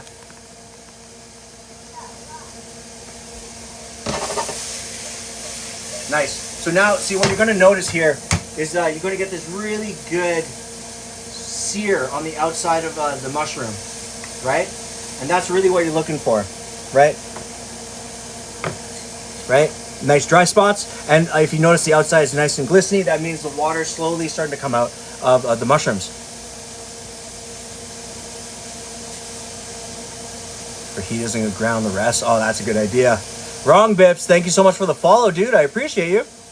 You bought salmon today, and I've never cooked it before. How do I prepare it? Okay, is it salmon skin on or skin off?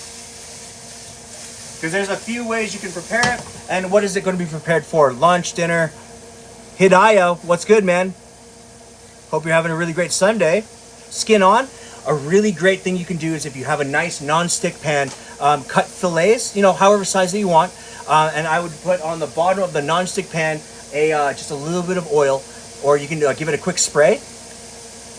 You want to pair it with potatoes? Absolutely. Okay, your big pan, non-stick, like this, if you have it, right? Depending on how many people that you have you're serving, if it's 2, if it's 4. How to make a chicken whole? I can get you that in a second. The best things to do with the salmon, so you're going to cut your fillets with the skin on, and then I would highly recommend what you do is you take your non-stick pan, a little bit of cooking spray, or just a touch of oil, just to make the bottom nice and lubricated with the non-stick. Put it on like medium low, so right in between. So it's on your burner, it's like roughly like a 3.5 to a 4. What that's going to do is it's going to encourage, and it's skin down, boom, skin down in the pan, right? That's it. Then you're just going to let the skin cook all the way through, right? And you can literally cook the entire salmon skin side down until that skin is nice and crisp, okay? You're going to notice it cook all the way up as a layer, right? And then what you'd want to ideally do is just wait till it's fully cooked, skin's nice and crispy, put a little bit of butter in the pan, flip the salmon, right? Salt, pepper, squeeze of lemon, right?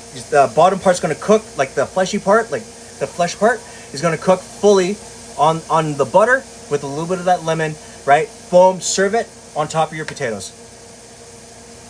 And then you'll get the best part of like the crispy salmon skin. You're going to get a really nice, unctuous and oily interior beyond the skin. It's going to be fantastic, I guarantee it. If you want more advice on that, please hit me in the DMs. I'd be happy to fill you in on other options or take you through this process, okay? How do I make a whole chicken? Honestly, one of the ways you can do it is break down the chicken. So take your legs and thighs off, wings, cut your 2 breasts off, right? get like the center plate, put that to the side, make some stock with it. Or if you want to cook a whole ass chicken, like the whole roast chicken, one of the things I recommend, it's 300 to 325 in the oven. What you would do then is you're going to take your whole chicken, separate off the skin. Like if your whole chicken's like this, you're going to put your hands in, separate the skin as much as humanly possible, take a whole stick of butter cut up, right? You're going to smush that underneath the skin and in between the meat. So boom, boom, right? Mush it down on the skin, salt, pepper, that's it, right? And then put the chicken into a roasting pan. That means a deep pan that will allow for all that butter to start seeping out. And you're going to then roast it chest plate downwards, okay? And what this does is that it's going to roast down, boom. And then as it's roasting, right, all the butter is going to melt and seep in. It's going to mix with the chicken stock or the chicken juices, become flavored butter, okay? Add in a little bit of thyme or a little bit of rosemary. You can add in a few other spices as you like it, right? But then my thing is to always baste the skin at the top where the breast is. Always basting until it reads, if you have a thermometer, it reads on the thickest, hardest part, it reads 161, okay? Then once it reaches 161, pull it from the oven, let it rest. That's it, right? It should be fully cooked, the breast should be fully cooked, the thighs should be fully cooked, good to go, all right?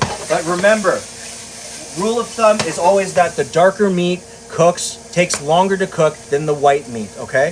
So pay attention to where the butter is because it's going to be sitting the dark meat inside that. So the top meat will then start to lose drippings downwards. So by basting it, you're going to continually keep moistening and marinating the white meats on top, okay?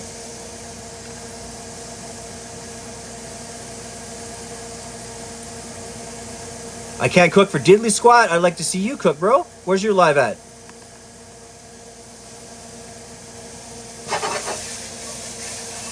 God, I love haters. Shit.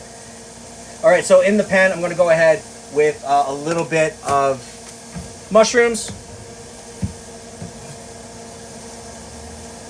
Right, and then I'm going to go ahead and deglaze with a hit of butter, like a good hit. Okay? Boom, just like that. All right, and then I'm just going to kill the heat and give this a nice stir.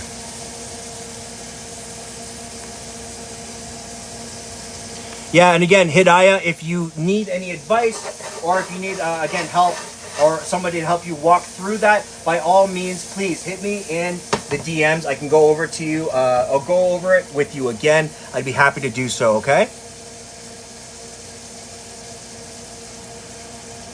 Oops, your finger slipped.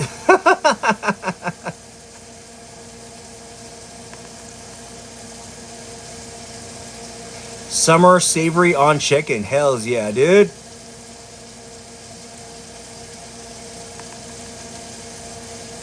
Jade, your dinner's ready? Man, yeah, hell yeah, dude. I hope you have an awesome, awesome meal.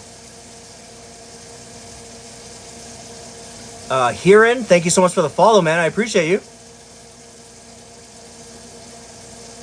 Absolutely. Yeah, just, just massage the butter in. If you can as well, like we've been talking about roasted or confit garlic, like smush some of the confit garlic into the the meaty bits underneath the skin, as well as if you have it, make a compound butter and then just mush that stuff in there. Feel free to baste with that. Just adds a good depth and a good amount of flavor. Right? And you can't go wrong with that. Okay, so cool. Boom. Mushrooms. Nice, good to go. All right. Ribs are resting. Now all I have to do is just finish my corn, which is very simply, I'm just going to go ahead and drain them out. Right.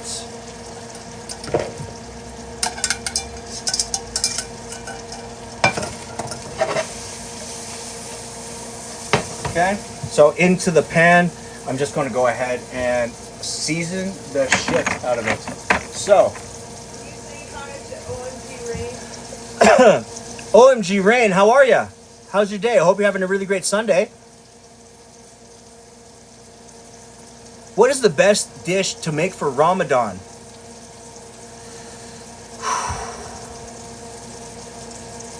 To be honest with you, man, I'm gonna be really real. Like, and I know a lot of people that that they do their fasting during Ramadan, all that stuff. Do you know what they all talk about? Right? It's fucking baklava, or a good, just a good shawarma. You know, damn. Like that's, in all honesty, that's what most people want. Like, like I have a bunch of cab driver homies. They do a fasting during Ramadan, and at the end of the day, all they want is a good curry. All they want is like a good, buddy boy. I can definitely make you a plate, man. Door will be open, plate will be on the table for you, bud. But yeah, all I know is like I got homies, and all they look forward to is they just want a hit of baklava, dude. That's what I'm talking about, and I believe them, because like some of them, they're out there working, you know, wait until like the time Ramadan ends, and boom, they're on it. Okay, so I'm gonna just move that out of the way. So to this corn, I'm gonna go ahead first add a good amount of tahini. Okay.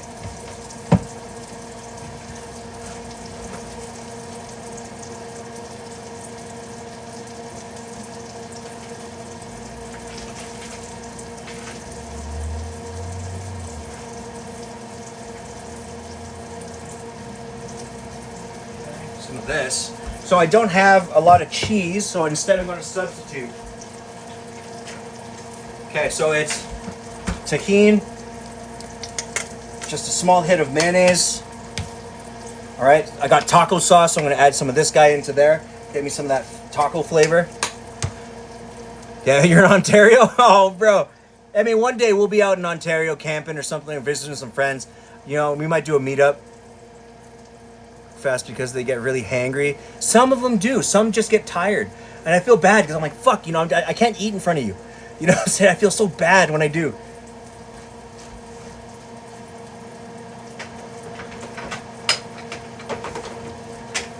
But you got to give it to them, right? People that do the fast, strength, man. That's hard. That's hard to do. So I'm just going to go ahead and kill my oven before I forget.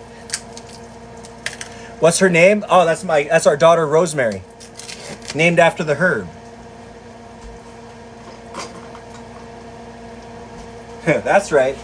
Everything in this house is kind of food themed. So instead of except for Bandit, yeah, that's true. So instead of having, because I don't have any like extra white cheese because I used all the cheddar for the biscuits. So instead, I'm just going to use a little bit of cream cheese. Right, that's going to give us that little bit of creamy goodness. Then I'm also going to hit with a little bit of sour cream as well. Just need a spoon.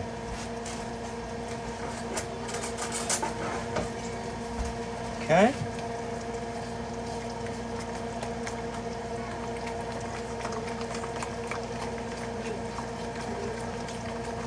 Okay, boom.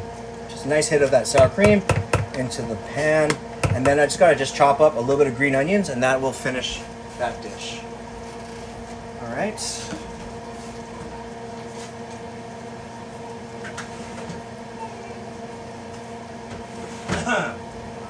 What did you put in before sour cream?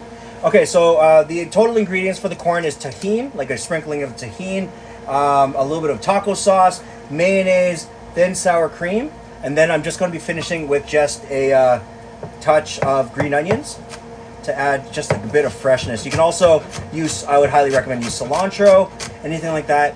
As well, what I am missing is I'm going to be putting just a little bit of lemon concentrate because I don't have a fresh lemon or a lime. I do recommend just use lime if you have it. Okay, but you do want a good amount of that freshness in there. If you have it as well, use red onion, you know. Sky's the limit. Okay. Boom, just like that.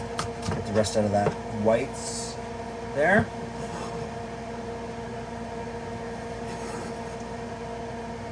All right. Just like that. Just give it a stir. Right? That warmth should help break down that cream cheese. Give you a nice creamy,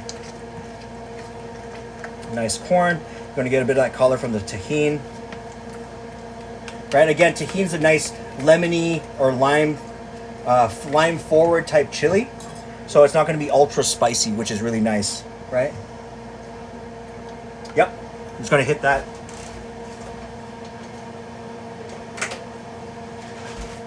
with just a touch of lemon concentrate, and we're pretty much ready to start plating.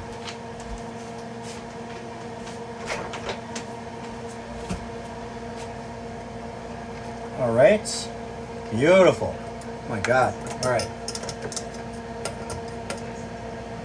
just like that. Okay, cool. So what I'm going to do here is I'm just going to take one of the ribs.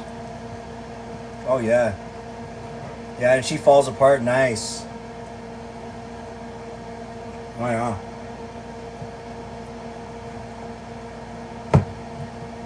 Come on.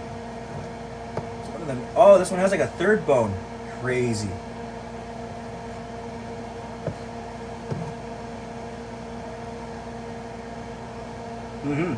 And it's nice because the coating on the top is nice and caramelized. So that means when you bite into it, you're going to get this really good, look at that. Bone comes completely off, nice and clean. Right? Left with a good chunk. So what I like to do is with some of them, if they're like the end pieces, like the burnt end pieces. Hidayah, I appreciate you, man. Thank you so much. And Donna, thank you so much for the rose. I appreciate you. Okay, so with the more burnt ends at the end, I highly recommend just cut them into twos and then just pull every second bone out. So you got a good chunk of the rib meat there, okay? So I'm gonna start with the that one, and then I'm also gonna do some of the char siu. That direction. Yeah. Nice. God damn, yeah. Oh wow, there's a lot of people on today. Holidays, baby. Right on. So let's go ahead and let's start plating, okay? Because I know for a fact my lady's been waiting, so I don't want to wait any longer. And again, anybody that's in the chat right now, I appreciate you all for being here. There's quite a few people. Rose XO, thank you so much for the follow.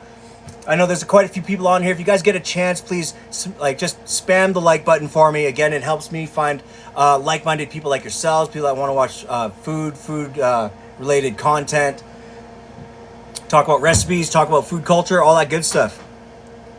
And as well, if you haven't already, hit the follow button as well. I'd appreciate it if you did. And it can help you stay up to date on when my next lives are. Again, I stream Sundays, Tuesdays, Thursdays, 5 p.m. Tuesday, Thursday, Mountain Time. And I also do 3:30 to roughly about 5:30, 6 o'clock on Sundays. Yeah, so hit the follow button if you can. That would help me out a lot. I'm just trying to grow this channel as much as humanly possible. And find more awesome people to talk to about food, you know what I mean? Rose, yeah, thank you so much. I appreciate you. Nice, good roasted mushrooms. So let's go ahead to the plate.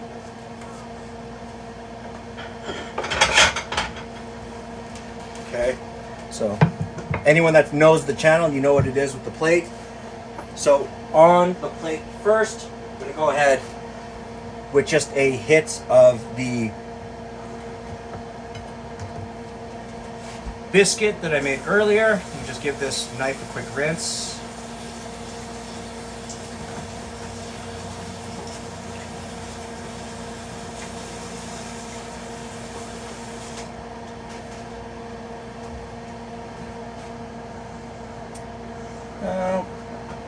Yeah. Get the end off and cut that. So again, this had a chance to rest. If you look at the layers on that biscuit, damn, right on. Again, I'm super happy that that recipe really worked out. Okay, so I'm gonna go ahead with just my two biscuits, or not my two halves of the biscuit right there. I'm gonna serve it up with just a bit of this nice corn.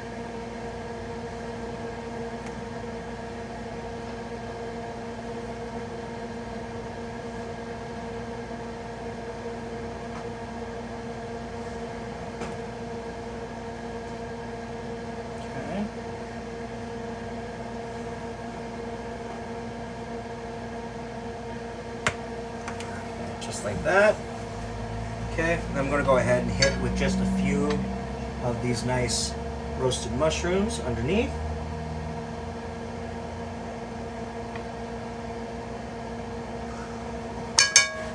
Okay, then I'm just gonna go with a double stack of each rib, just like that. Let's go with one of these guys right here. Nice. Nice rib right there.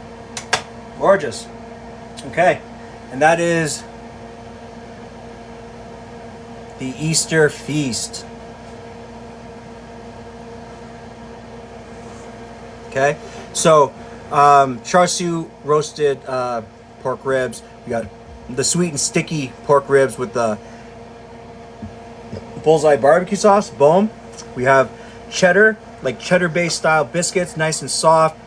We got the Mexican corn. We got the nice Montreal spiced mushrooms. Yeah, it's a pretty goddamn hearty dish. Yeah, hell yeah. All right, get you some of that. All right, I'll be right back because I know my girl's been waiting, so I'm just gonna get her this food right away. You're gonna have to start crocheting.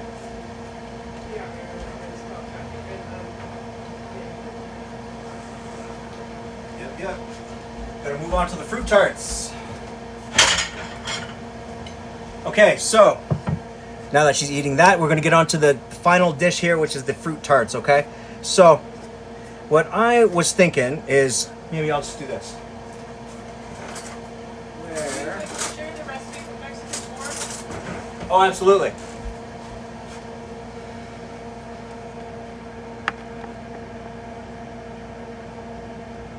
You have not tasted her. Hey, yeah, I mean, it's worth the try with the Mexican corn. So, recipe for the Mexican corn is essentially just any type of frozen corn or fresh corn. I recommend just use frozen just because it's much easier. You get it in better volumes. The essentials of Mexican corn is you have to have tahini. Okay, and there's a pairing. I can't remember what the hot sauce that goes with it is. Chamoy sauce. So it's tahini, chamoy sauce. Then it's mayonnaise and any type of white cheese. So yeah, I'm from Canada as well. So if you get a chance to try any of these, by all means. Again, I just try to do stuff that's what do you call it? I just try to do anything that's like pretty much accessible. So for the corn, it's chamoy, your tahini, a hit of mayonnaise. You're gonna hit it with mayonnaise. You're gonna hit with a little bit of. You can use cilantro. You can use parsley, green onions. Highly recommend that. A little bit of red onion. You're gonna also do any type of white cheese. So it's mozzarella, but you can. I highly recommend just use like Mexican white cheese. I can't remember what it's called now. But it's like the white crumbly cheese. Use any of that. Today I just substituted cream cheese, which is just fine. You do not like to hot spicy, you don't have to, by all means, because again, any Mexican food can be done savory. It's amazing. And then you can pretty much add anything else that you want to really spice up your Mexican corn. Yeah, and I highly recommend just maybe hit it with a little bit of sour cream, just to give it some more creaminess. You do wish to wish. Hey, you know what I'm saying? That's what I'm talking about, baby.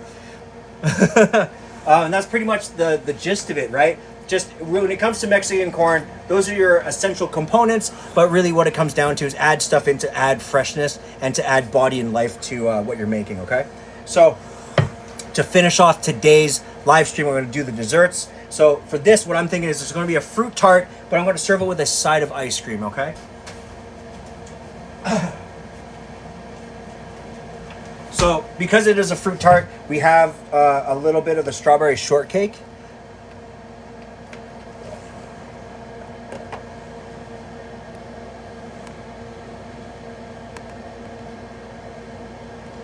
Okay, so just give this guy just a quick, nice quenelle if you can. But I do recommend, you know what I'm not doing is putting it under a fucking little bit of hot water.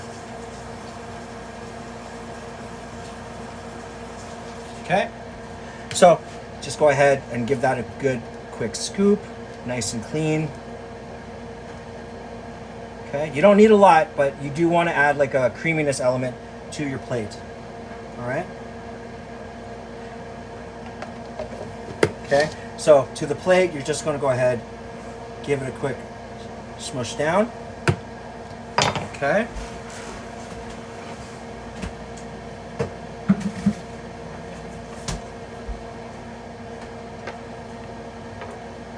Boom. Okay. So then you just want to move in one of your cups. And that will stick nicely to the ice cream. Okay. So then you have your nice macerated fruit.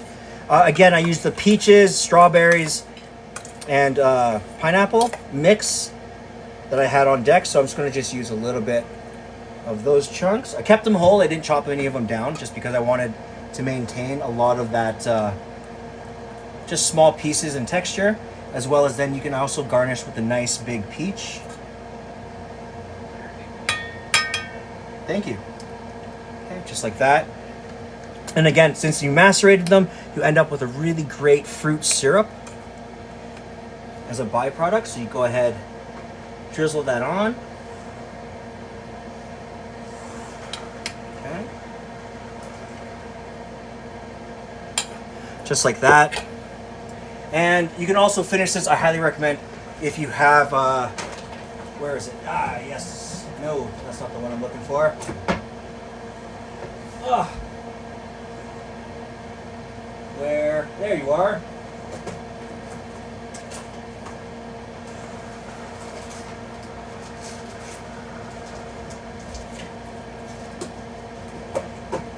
Ugh. Cool. So these are coconut pandan cookies that we got from Superstore, I believe. They're really, really nice and soft, but I find the pandan flavor with fruit also very good, but they have a really intensely nice green color, right? Because pandan has a really nice, generally natural green color. Okay, so just a little bit of that on the side. Okay, boom, and that gives you that nice coconutty vanilla extra flavor on the plate. So just like that. Okay, so that's just a little bit of strawberry shortcake ice cream, a little bit of nice crumbled pandan cookie just to garnish. That gives you a nice soft crunch. It's a fruit, so it's peaches, strawberries, and pineapple, been lightly macerated in a nice crispy phyllo crust. I gotta hang around for 30K. Yo, keep smashing out that like button, guys. I appreciate it if you did. But up until we get there, does anyone have any other questions? Anything like that I can answer? By all means, hit me in the comments below. I'll try to answer them as quickly as humanly possible. And again, anybody that's new to the chat, thank you so much for being here this whole time. I really appreciated it. I really appreciate it because we've been able to just maintain 150 plus people in here. And that's the first time pretty much ever that I've been able to do that. So I appreciate you guys for being here. If you haven't, please be sure to follow my page, stay updated. I go live Sundays 3:30 to roughly 5:30, 6 p.m. Mountain Time. James Dick, thank you so much for the follow, dude. I appreciate you. As well, Tuesday, Thursday, I go live 5 p.m. For about an hour and a half, 2 hours. We do dinner. If you guys have any comments or you have any suggestions for future meals, anything like that, please be sure to hit me in the DMs. If you have any questions about food-related things, recipes you're stuck on, recipes you want to try out, by all means, please hit me in the DMs as well. I'd be always happy to answer any of those questions. I got some strawberries that tasted flat and hard, made marmalade with orange peels. Hey, right on, dude. That's awesome. As well,